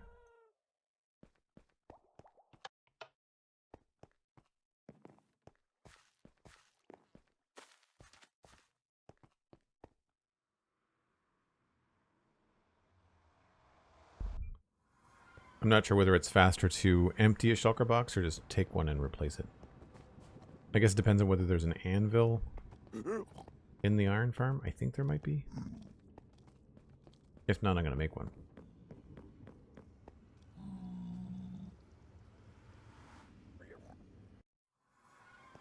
Oh, they're not labeled at all. Oh, they probably were labeled, but then they got broken because of the update to the shulker box labels. Do I have an anvil back here is the other question. I do not. I should have one here. We'll add that now.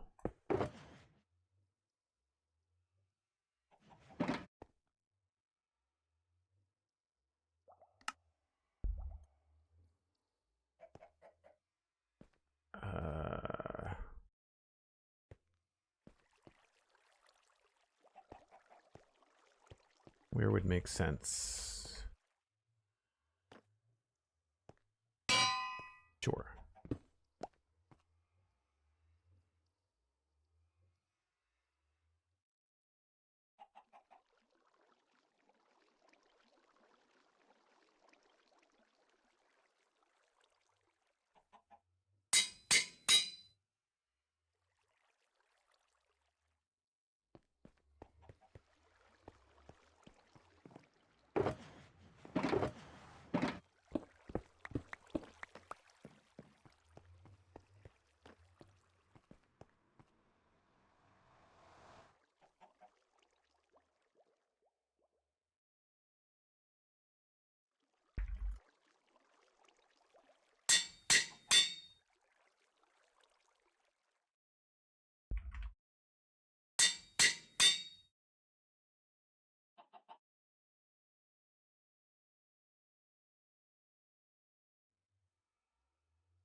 Cool.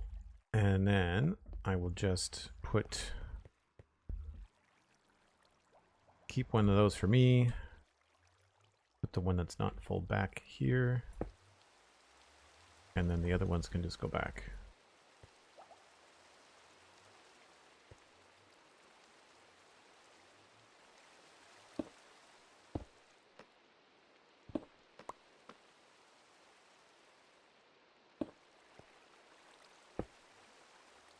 Cool.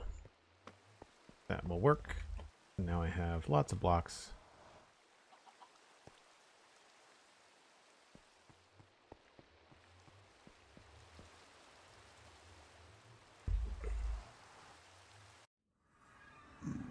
That's just the collection system for the iron farm. Hold on. The collection system is in a wall. So this is the collection. There's the iron farm. It's outside. It's above ground. The iron golems get cooked in there. And then in here, everything is collected. And then the dyes that we make from there are brought up. So if I go downstairs, you'll see all the redstone.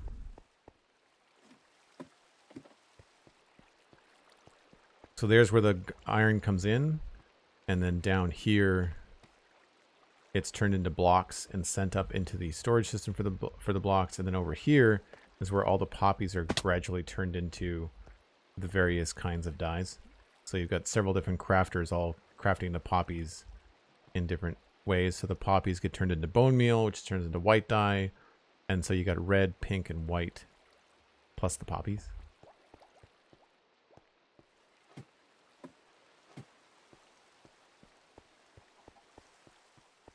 Yeah, it was fun. The crafter has really kind of made farms more fun to build, because then you can kind of create a challenge for yourself to get the most out of a farm with all of the components, rather than just trashing the stuff that you don't want. You can turn it into stuff, especially on a server where I know there's several server mates that rather enjoy pink dye.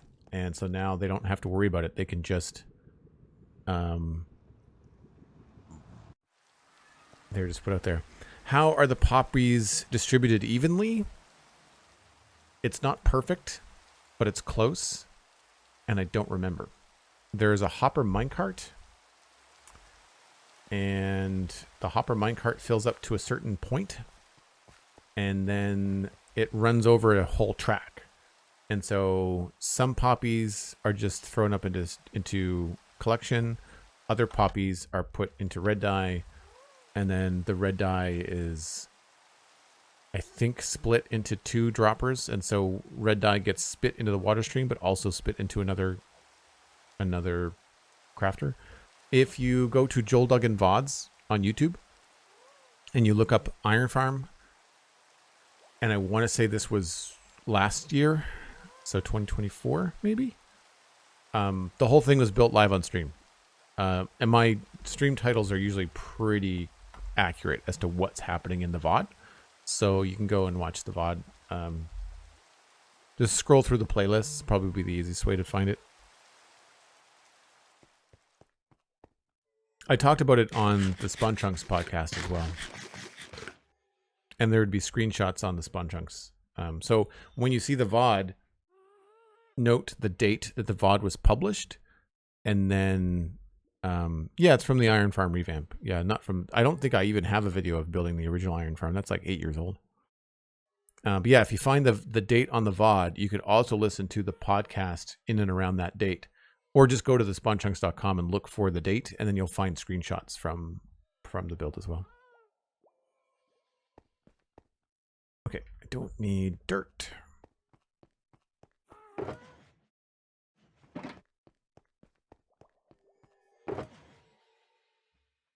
I guess we're back to digging a hole, because I would like to have another beacon up. Although maybe, given the time, Sandy, I should probably take a break. I'm in another hour, am I not?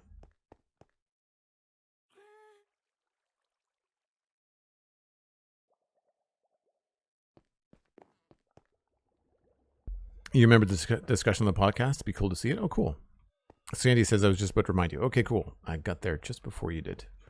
All right. I take a break once an hour, folks. If you're new to the channel, then it's just a short break where I run some ads, but you don't miss anything because I'm not here. I'm going to get another cup of coffee, grab a glass of water, that kind of thing. So I'll be back in 5 or 6 minutes. So we'll put the iron in here for now. We've got this with us. So I should be able to just go ahead and dig without too much problem. I don't have a shield.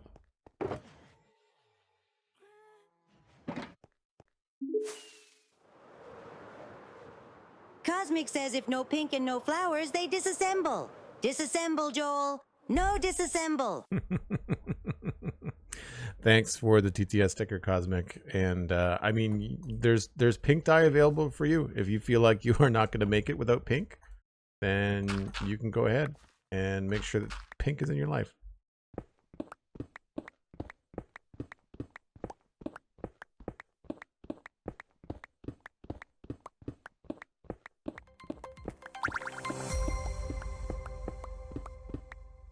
Well, we've hit a lush cave already.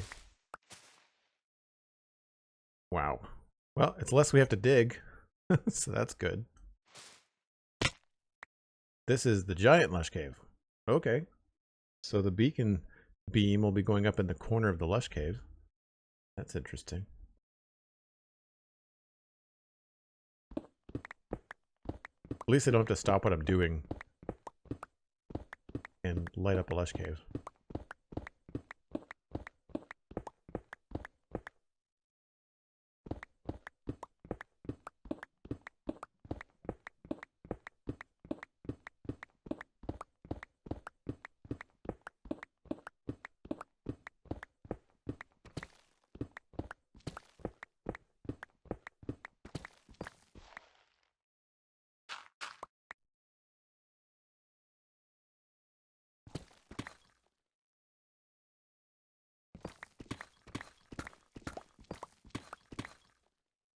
Slow LD. No.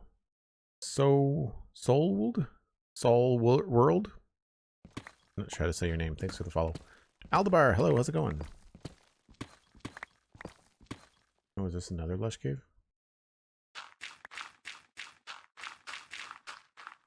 Probably the same one.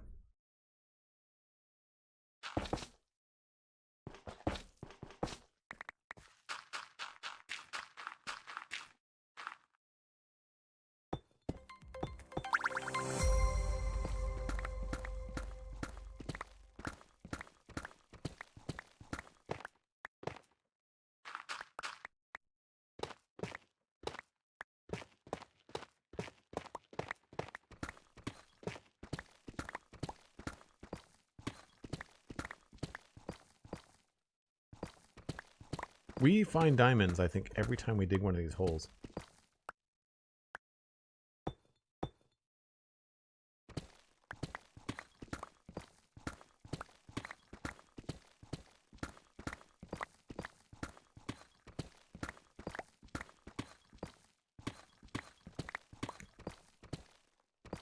I'm doing good, thanks, Aldebar. Yeah. Just normal start to the week. New episode of the Spun Chunks is out. Hit the gym yesterday. Had a really good cheeseburger for dinner. And now we're digging beacon holes.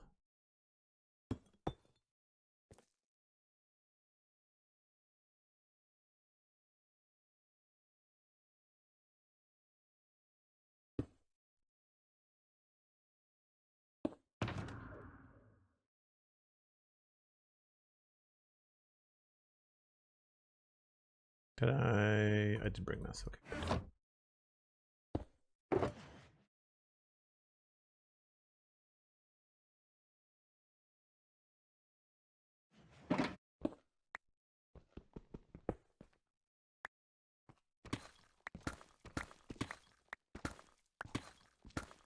I'm gonna try something first just to see. Does anybody know, is haste 1, is it a 5 by 5 for haste 1, or do I need a 7 by 7?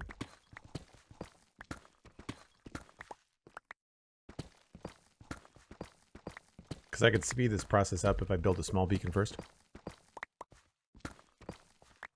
Bubbles being Okie, hello. Thanks for chiming in and thanking Blast for the gift sub. If you weren't here before, you can connect your Discord and your Twitch and join the Joel Duggan Discord now that you have a gift sub. And we are recording a live episode of the Citadel Cafe this week. That'll be in the Discord, so you don't want to miss that. 3x3 can do haste 1. Fantastic.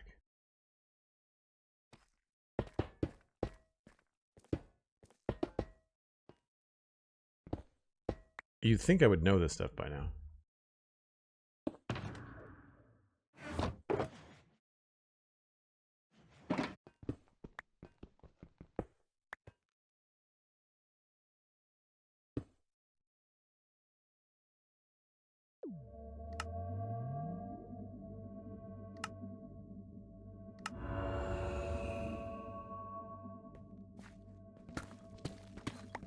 I'll make it a little bit faster. Not crazy, but better than nothing.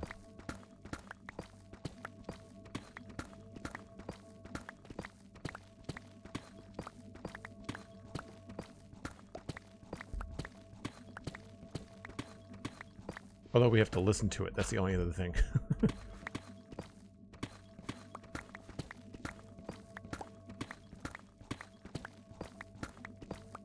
I don't need that with the beacon. I can probably see just fine.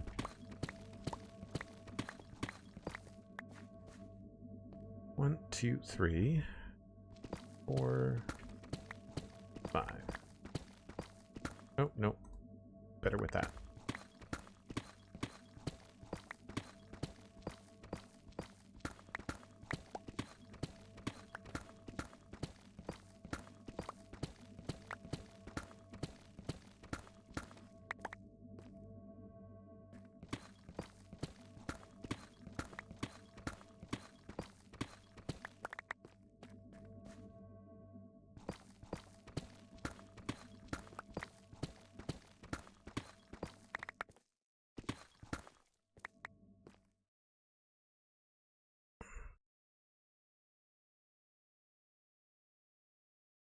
Why only H1?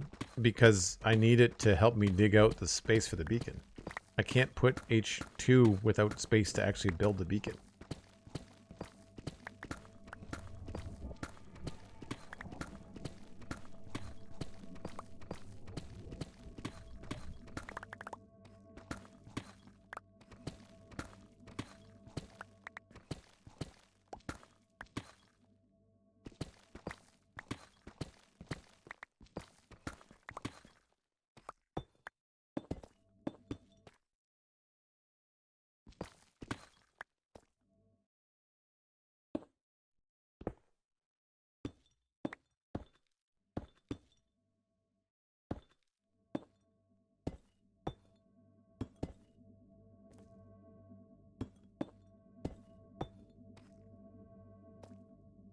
One, 2, 3, 4, 5.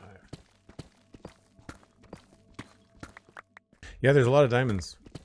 Just by digging down these little beacon holes, we're getting a fair amount. Not that I need them, but it might come in handy if I need to build like enchanting tables or other stuff later on. Or making backup netherite gear. That would be another way. I could see diamonds being a thing. I do want to fight the dragon some more times, so it'll be nice to have diamond gear that you just don't care if it gets destroyed, right? That's fine.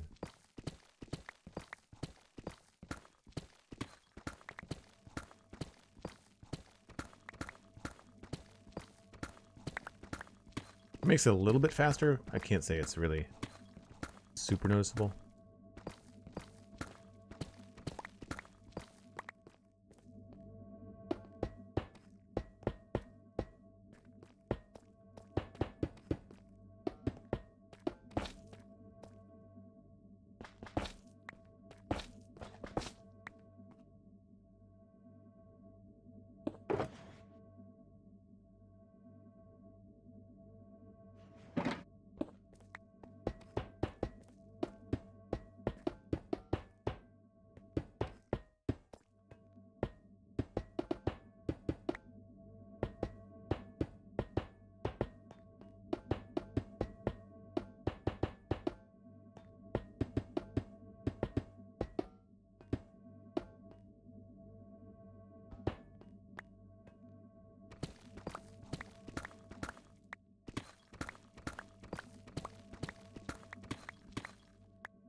Am I the richest person on the server? I don't know, maybe.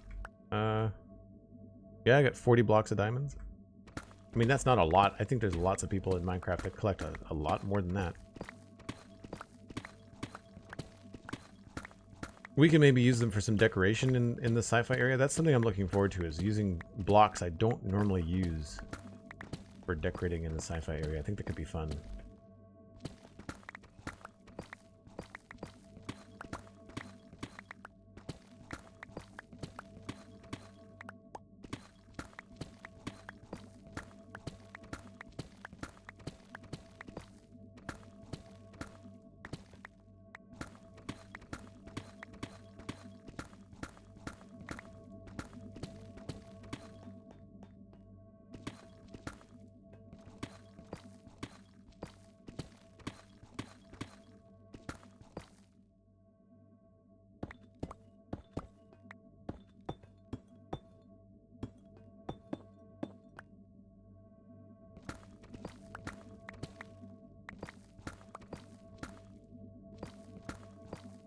I think this went a little bit faster than the other one.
And back we go.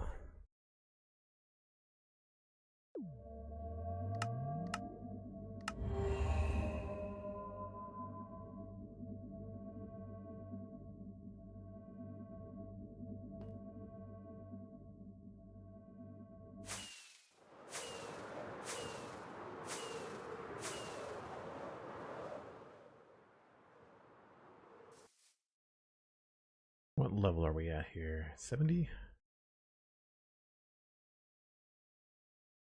Oh, did I bring... Yes, I did. I put them in here by accident.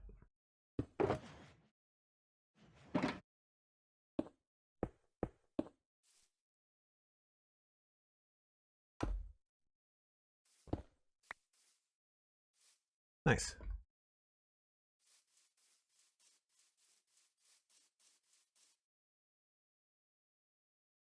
Oh, so according to the wiki, that was a placebo effect. Good to know. Not worth it then. That's too bad.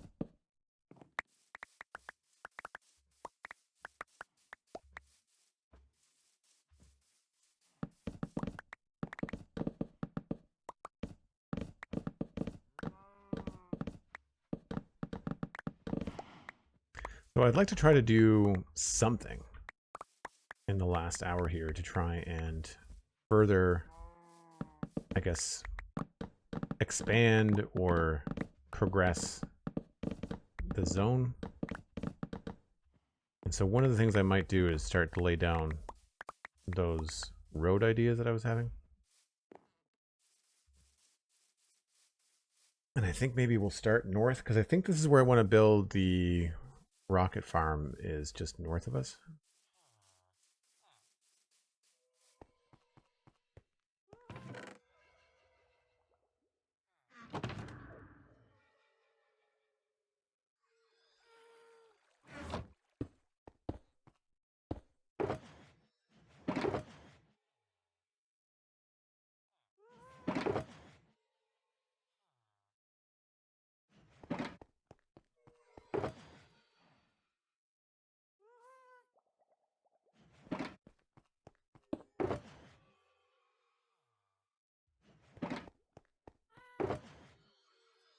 We'll fill up another box of deep slate, no problem, that's for sure.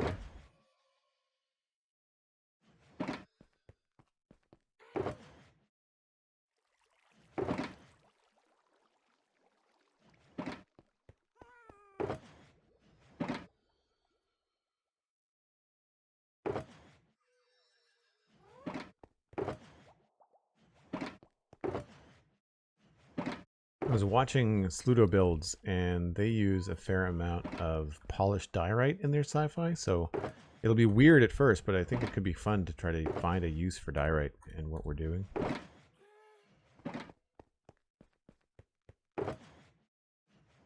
Having all the extra shulker boxes, though, is super nice. Quite like that.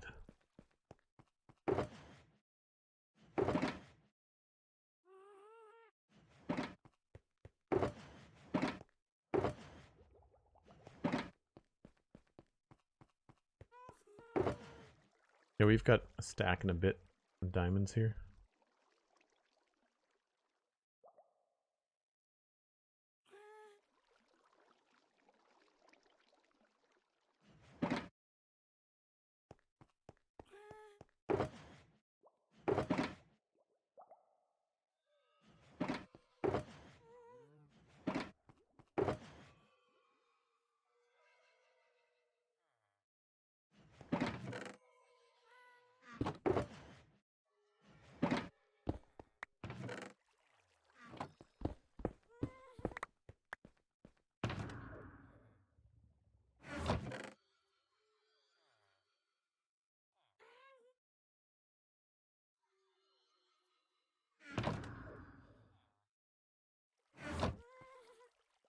Cool.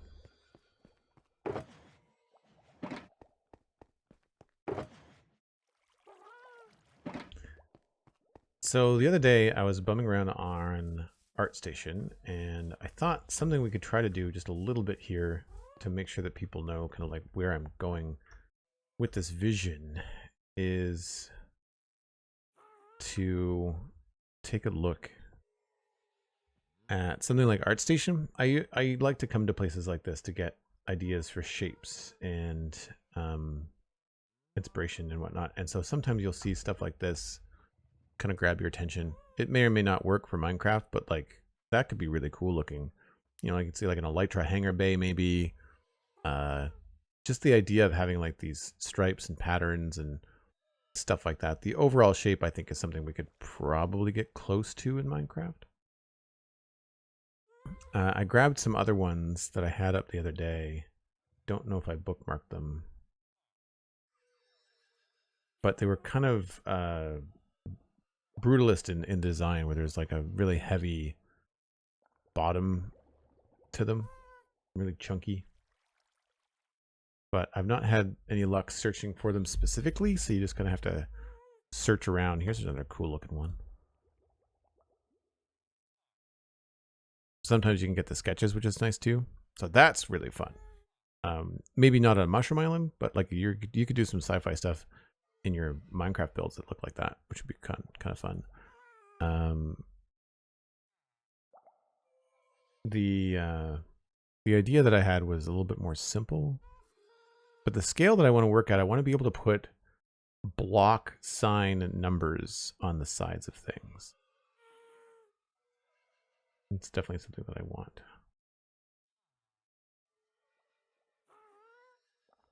Like that's kind of cool, and probably something you could mimic in Minecraft pretty easily. Right? Imagine if that was like your super smelter or something, right?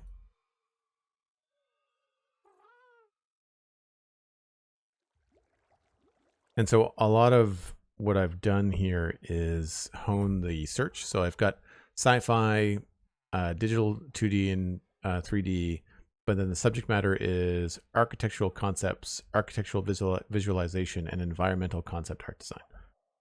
And sometimes you get animals and stuff. Sometimes you'll get mountains and landscapes, but very often you'll get buildings. And you can narrow it down, like you could do cyberpunk, you could switch it and do fantasy if you wanted to get some feedback for ideas for things for a fantasy area. Really like this kind of stuff. Unfortunately, there's a lot of curves, so this stuff becomes difficult in Minecraft, but that's kind of fun.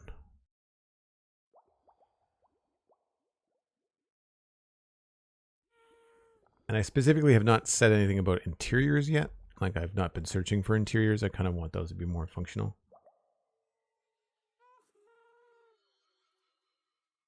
But I just kind of scroll through thumbnails until something grabs my eye. And maybe go down a rabbit hole. Especially if you find an artist that you like, because then they're probably going to do more of the same, which is cool. And I might even like take off environmental designs and get more buildings. Yeah, like right away, I feel like we're getting more structural stuff, right?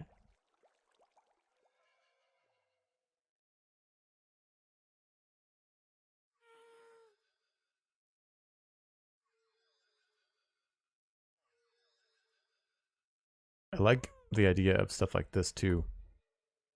For any kind of nether tunnel or anything that's got lights along the length of it is always really cool looking.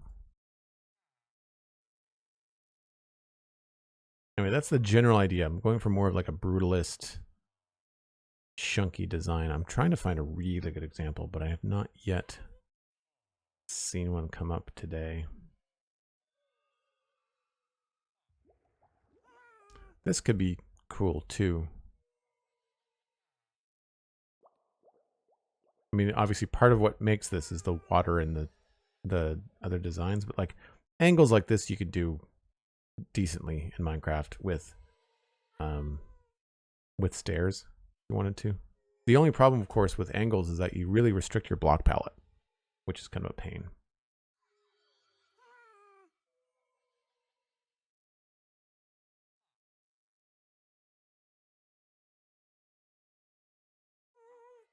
This might be closer to what I'm looking for. Ah, maybe not. I mean, those shapes are kind of cool, right? Gives you like the basics.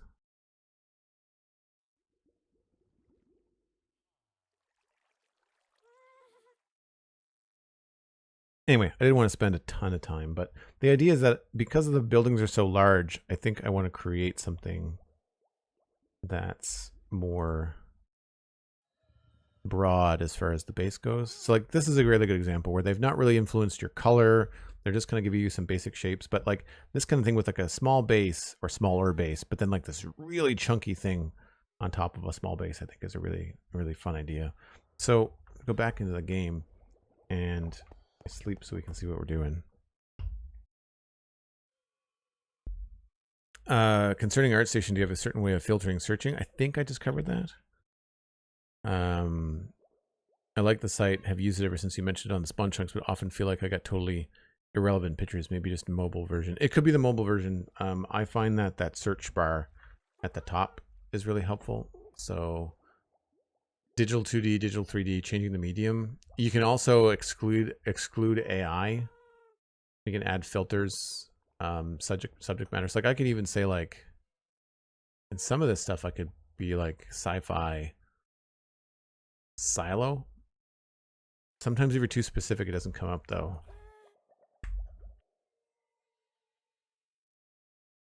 Right? So sometimes it's not great. I mean, that got things a little bit closer, right? Here's a fun one for Minecraft. I feel like you could probably come up with something cool there, right? Kind of like a futuristic, not quite solar punk. I don't think I want to do houses. I feel like I did enough houses in my last playthrough.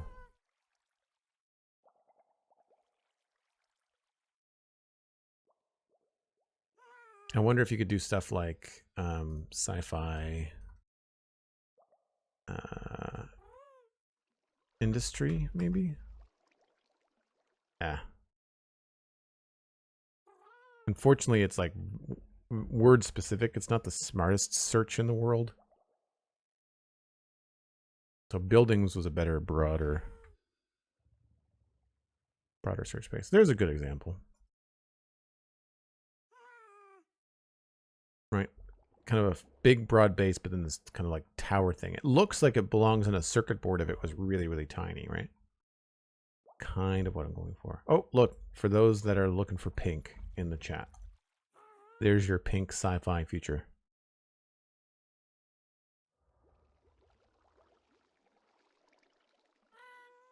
Anyway, because those buildings are so big, I feel like the space between them is going to also need to be big. So I'm debating on putting in markers for a really wide road. So I'm thinking something as wide as this. So like 1, 2, 3, 4, 5. So 6, so 13 wide could be really interesting.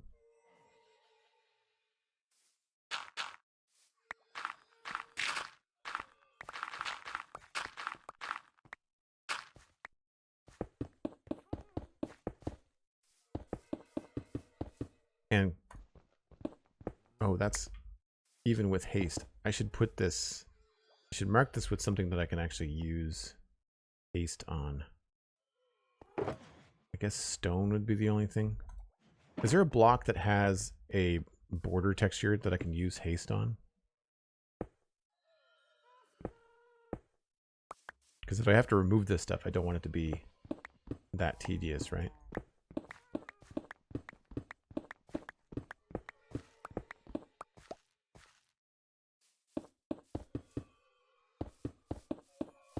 We have a lot of stone. That's probably the easiest thing. It's just, it's more gray. I was hoping to use something that was easier to count as well.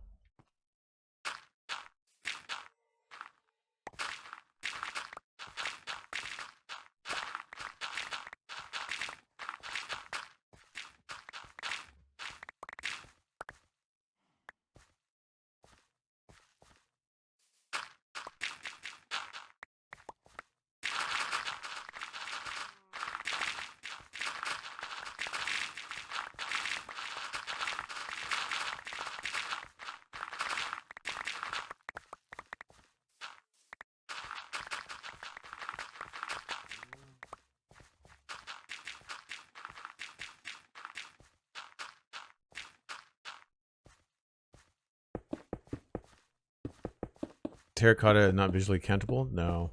I need something with a border that would be easy to count. Well, I don't need. I was hoping for. 1, 2, 3, 4, 5, 6. 1, 2, 3, 4, 5, 6.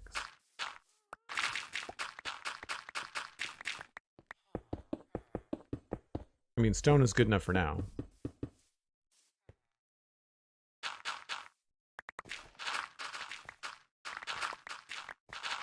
But you can see why I wanted to have... Oh, there's a giant hole here. You can see why I wanted to have a lot of beacons around. Because if I'm going to have to start removing a lot of earth,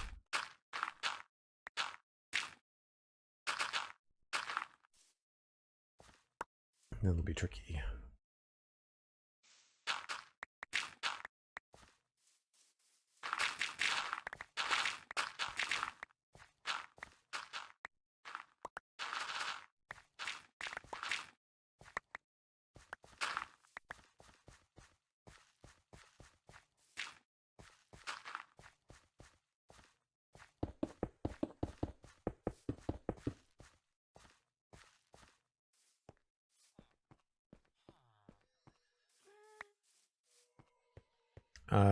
Polished andesite granite tough.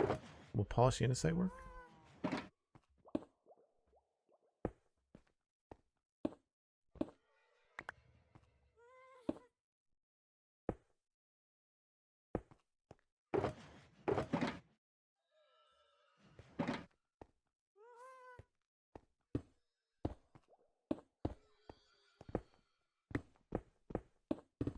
Yeah, it's a little bit faster, yeah. It's faster than polished stone. I didn't realize that smooth stone was such a chunker in terms of removal. The Nookie, hello. The scaffolding? Yeah.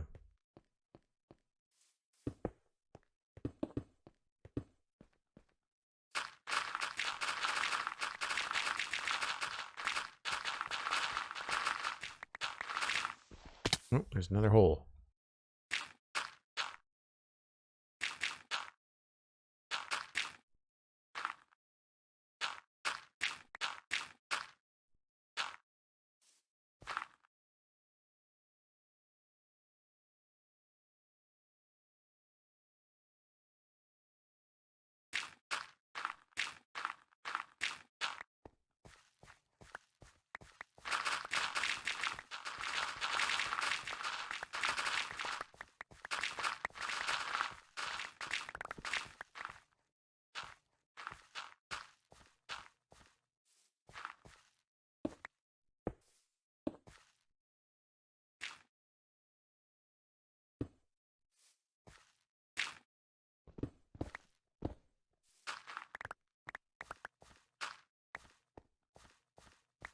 But even this, like, I'm not sure if this is wide enough.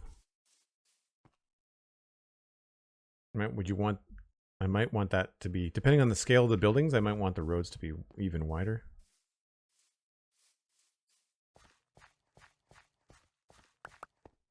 The hole is omnipresent. Nice. I could probably move the sugarcane farm. We probably have enough built up. What do I got for sugarcane? Yeah. I could probably take this out.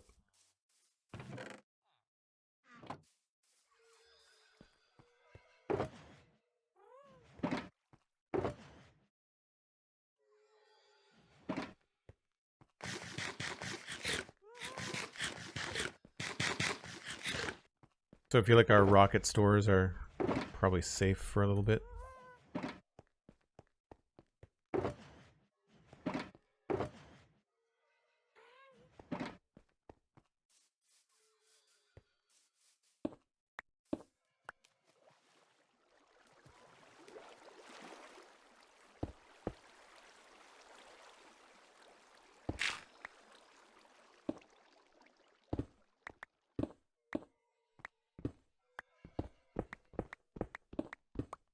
This was always meant to be temporary anyway.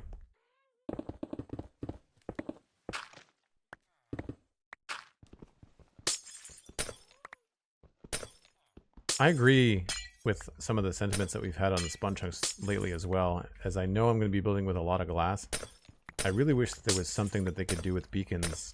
Johnny and I were talking about that recently, about beacons and upgrading and stuff, and saying, like, getting beacons at the point where you could insta-mine glass.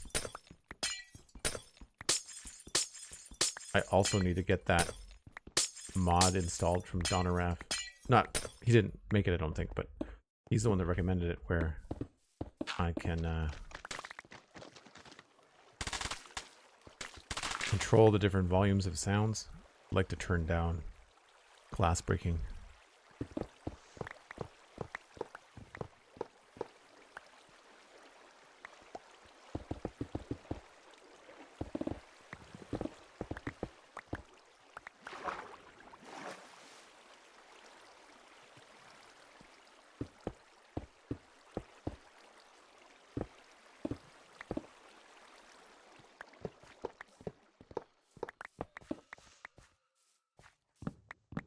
I'm sure there's going to be lots of iterations here as we go through different stages in this area where it will look drastically different as temporary farms get erected and then changed and moved around.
Not see-through for mobs and super hard to break. Yeah, it's an odd thing.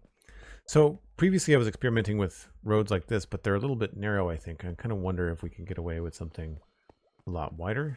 And I like that idea. At some point I'm just going to have to start putting in mock-ups. Maybe it would be worth it to experiment with light Manica and build some stuff in creative. Just broad shapes. Again, I was watching Sludo and his process, and he's an architect, so he was drafting things in 3D software. That was pretty cool. To get a really good feel for this, I think we might have to take it just a little bit farther.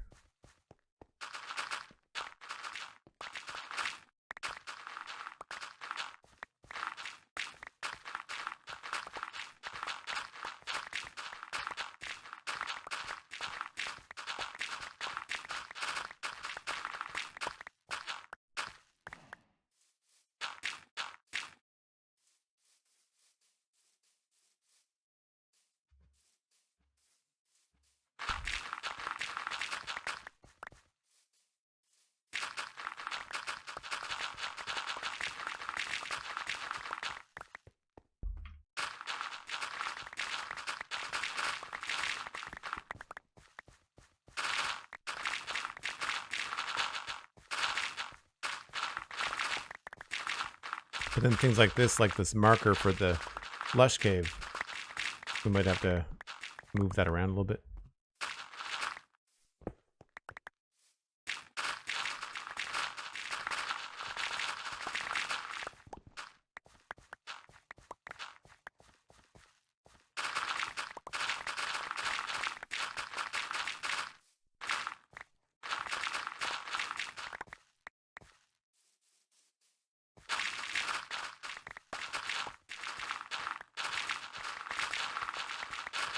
Definitely faster than it used to be, that's for sure.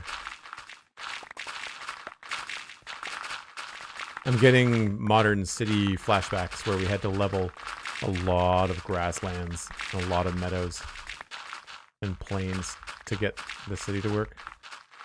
So I don't know whether I have to do that here or not. I picked Y70 as the basic level for my sci-fi area because it meant removing the least amount. Most of the Mushroom Island, despite what we're removing here, seems to be at roughly Y70. So it means that we don't have to worry so much about removing a lot of material. In the greater areas, like here, it just seems to be most of this is at Y70 or 71 or something like that. There's not a lot of these hills here that are like 4 or 5 blocks tall. There's not a ton. So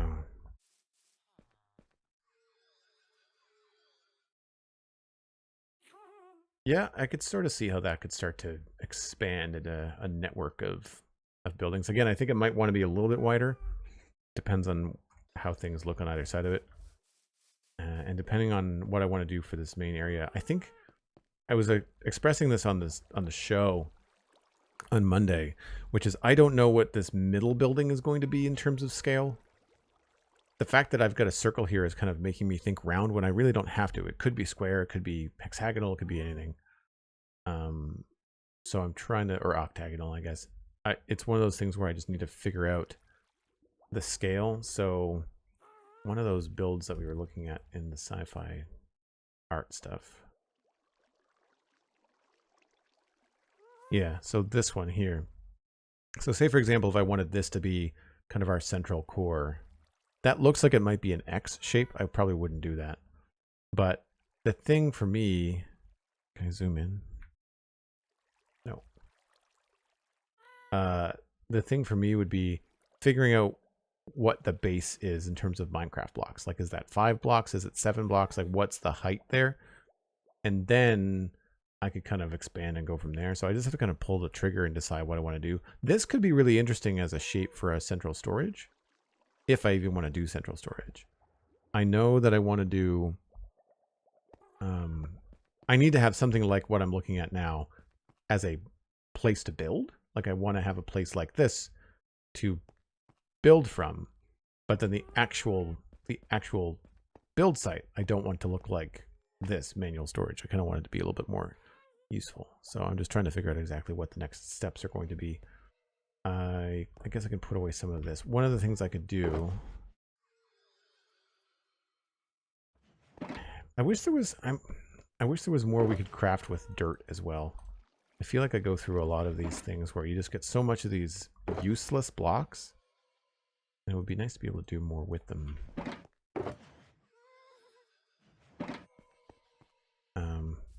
But if I was to grab... Let's use these because they're going to be easy to count. But let's just say that we've got some sort of door here.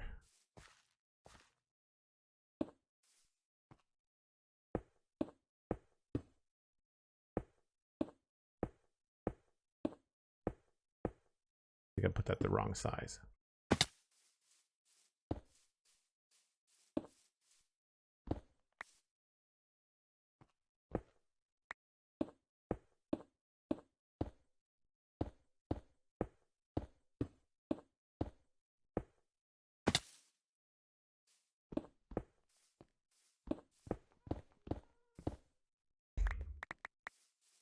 Right, like if that was the size of the door and that was the base level, I feel like that's pretty good.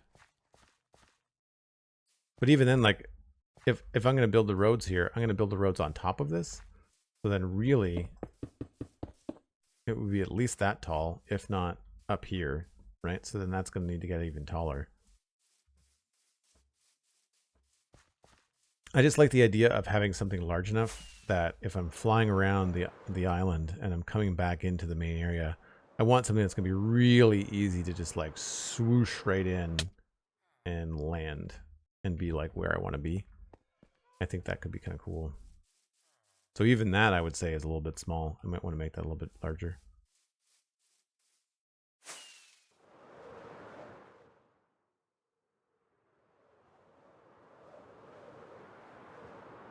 Yeah, I would say expand that a little bit.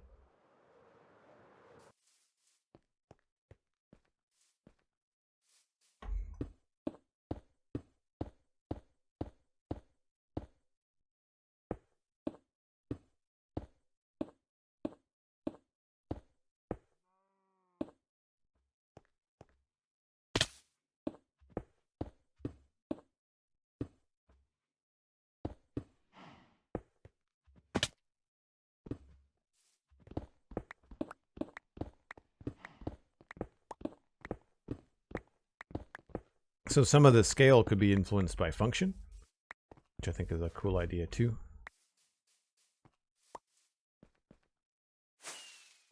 I think I have to really retrain my brain to start thinking about scale differently, because in order to get the detail I want in sci-fi builds, I'm going to have to build a lot larger. Yeah, that's a lot easier to fly through.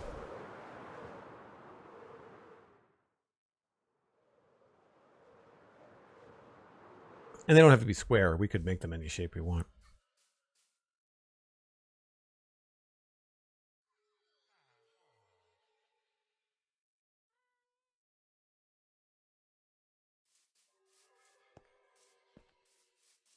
So if you're thinking about, you know, something like this, you know, okay, that's the door size, that's the opening size, probably minimum that we would want. And then you look at something like this, and you think, okay, if that door, can I open this up in a new tab and zoom in? Oh, sweet. Okay, hold on.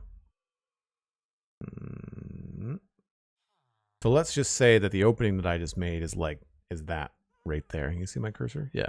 So like if that is just the opening, we're probably going to want 2 or 3 blocks on the below it or 2 or 3 blocks above it for detail. So all of a sudden, just this area here becomes probably 12 or 14 blocks tall. And then you can kind of extrapolate and say, okay, well, this is 12 or 14, then this is going to be 40 or 50, right? This is even taller. I think that could be really, really fun to do something like that. I kind of like this shape, actually. I might be bookmarking this. And this is the other thing. If you make this 40 to 50 blocks tall, you could do this in blocks. The 0-3 on the side of the building, we could 100% just make something that looks like that, right?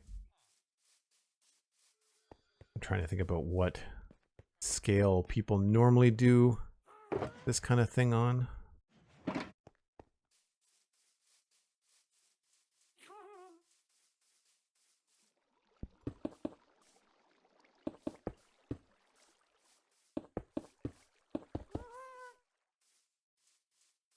Feel like it's going to be something like this.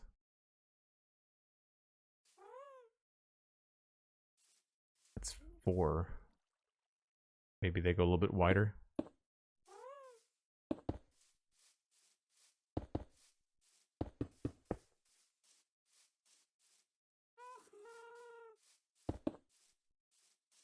Need more concrete.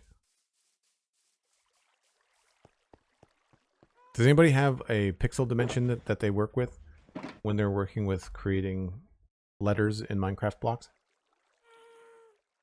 I've seen some really cool stuff from Studio builds, but I was watching it on my couch, so I wasn't writing down the scale. I feel like something like a 3, we'd probably want to go at least 1 block taller.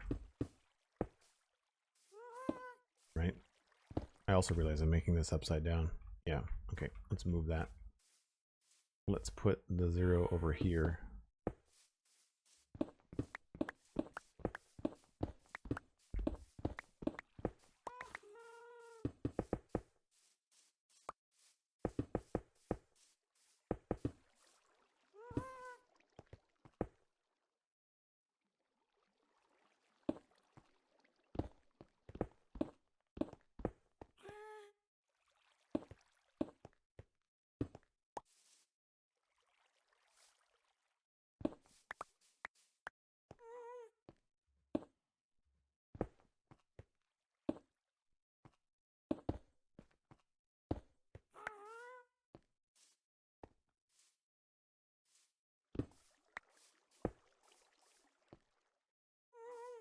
1, 2, 3, 4, 5.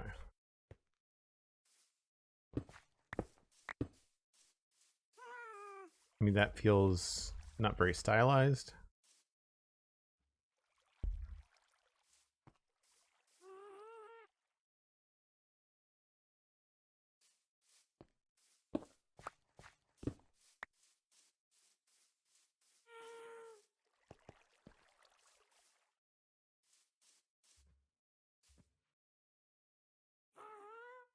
Right, but if that's the number on the side of the building, like that's 1, 2, 3, 4, 5, 6, 7 tall.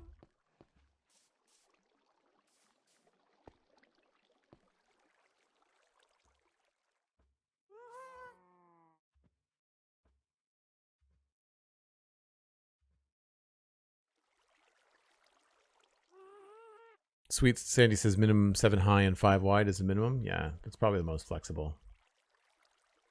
You want it to be an odd number so that you can get your middle things. So like if you wanted to do a letter A, blocks with space, 2 spaces in between.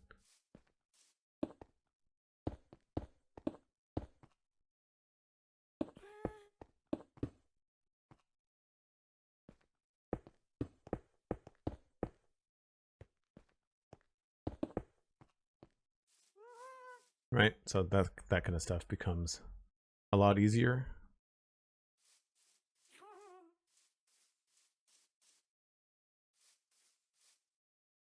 I just think it would be cool to have like lit signs on silos and stuff like that. So get a big building that's full of gunpowder or something like that, and just have it like silo number 1, that kind of stuff.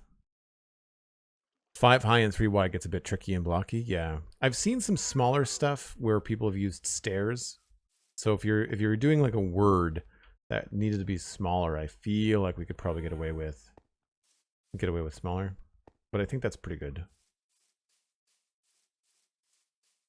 So again, imagine something that scale, like on the side of something up here, right? So like this building, whatever it's going to be, is going to be really large.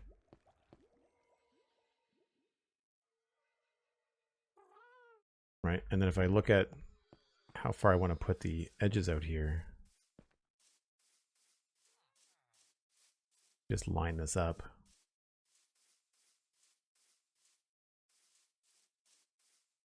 I think I put that just one outside of this, so it's like right here.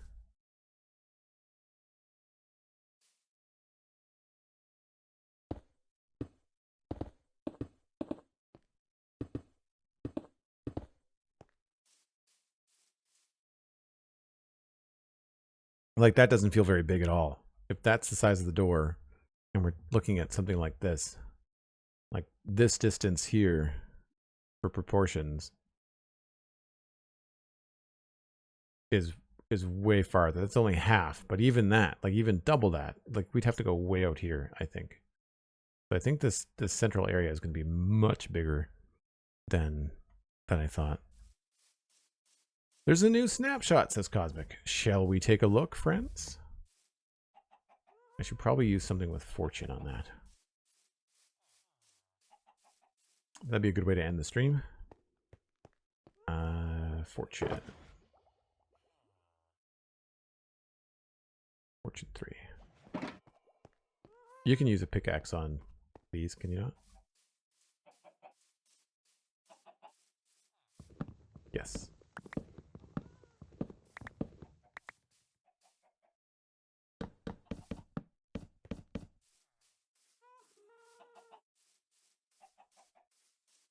Still, we only have 10.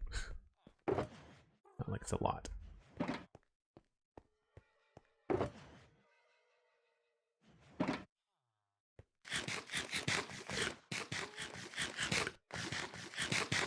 All right, well, I've got the Chrome site open. Let's just go to the snapshot.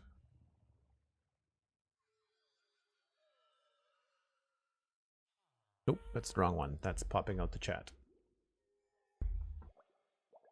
There we go. Husks and strays? What are those? New features. Updated advancements to include camel husk and parched. I guess that must be the skeletons. So there's a undead camel now. Added a new graphical option, anastrophic filtering. New skeleton variant spawns at light level 0 in deserts, replacing some of the regular skeletons. Does not burn in sunlight. Interesting. Shoots arrows of weakness. Has a slower rate of fire compared to normal skeletons, similar to a bogged. Does not spawn in caves, following the husk's spawning rules. A camel husk. New undead camel variant spawns at 0 light levels in deserts. Does not burn in sunlight. Blah, blah, blah. Spawns with 2 riders, a husk wielding a spear, and a parched. Does not spawn in caves. Follows the husk's spawning rules. Is hostile if the rider is hostile. Is a hostile mob. Passive without a rider. Despawns like other hostile mobs. Reduce the number of hunger points consumed by using the lunge across all enchantment levels. Level 1 lunge now consumes 1 hunger point instead of 3. That's cool. From 4, 5, and 6. Oh, wow. They really reduced it. So you're going to be able to use the lunge enchantment now for traversing a lot easier. I'm sure Pixelriffs will be happy about that. Anisotropic, that's a weird word, filtering, is new option improves the visual quality of blocks when viewed at a distance or at an angle. The default depends on your graphics preset. The values are off 2, 4, and 8x. If your hardware doesn't support it, it will not be used. This significantly impacts video memory usage, especially combined with high bitmap counts. Oh, that's cool. So sort of like a little bit of distance horizons maybe getting in there.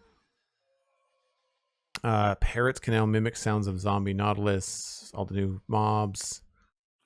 I'm not seeing anything else too crazy. Technical changes, data packs, servers. Cool. Right on. So they're expanding. The mobs of mayhem are getting more mayhem related mobs. Not something of great interest to me, but if it is of interest to you, then that's cool. Cool stuff.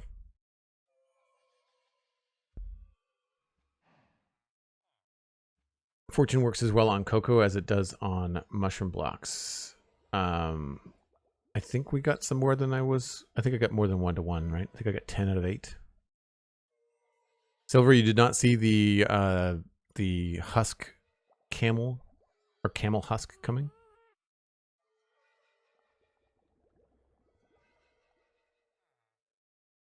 Wormbo, you were obviously excited about anisotropic filtering as hypercharged bitmapping. Cool.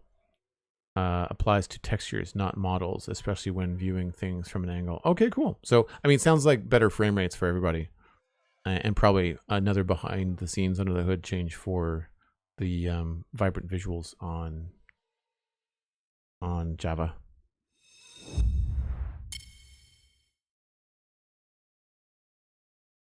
There have been suggestions for an undead camel, but did not see the parched coming. Yeah, I really wish they would come up with a way for renewable sand. I feel like all these new mobs would be a lot more exciting if there was an option to have renewable sand or something in there, right? I think that's one thing that they could, if you really want to get builders excited about these new mobs, that would be one way to do it. Because we have renewable sand from piglin bartering farms, but not... Or sorry, not sand. Renewable gravel from piglin bartering farms. There's a lot of people playing Satisfactory right now. Who else? Oh, look, Megabyte's live and playing Minecraft. We're going to send you all over to Megabyte. Megabyte's fun. If you have small humans on your lap, just be aware that Megabyte uses adult language, but very sweet human otherwise. I will pass you along over there because I need to wrap things up and get going myself. If you would like to check out things like the Spawn Chunks podcast, please check those out on your favorite podcasting app. There's also a new video on YouTube. We do a video show every week.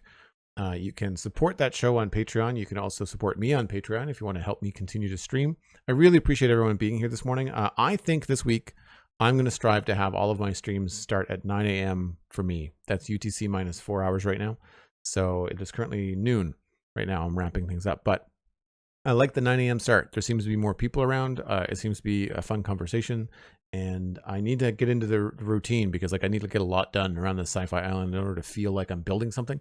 So we'll be back tomorrow at 9 o'clock. And I will adjust my Twitch schedule to reflect that so that people coming in that are checking the schedule will know that. But if you're part of the Discord, because you got a gift sub today, thanks to the support from folks like Blast Jordan, and who else gave me a gift sub? I think it was Dalara. I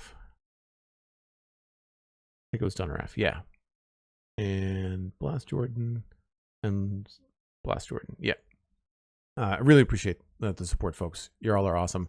But if you have a gift sub, connect yourself to the Discord, because now that you have a sub, you can actually join the Discord. And if you are not someone that's subbed and you prefer Patreon, then that's another way into the Discord as well. And as I mentioned earlier, we are going to be recording a new episode of the Citadel Cafe either tonight or Thursday. So stay posted in the Discord for when that's happening. And I will see you then. And beyond that, I will see you tomorrow. Cheers. Bye for now.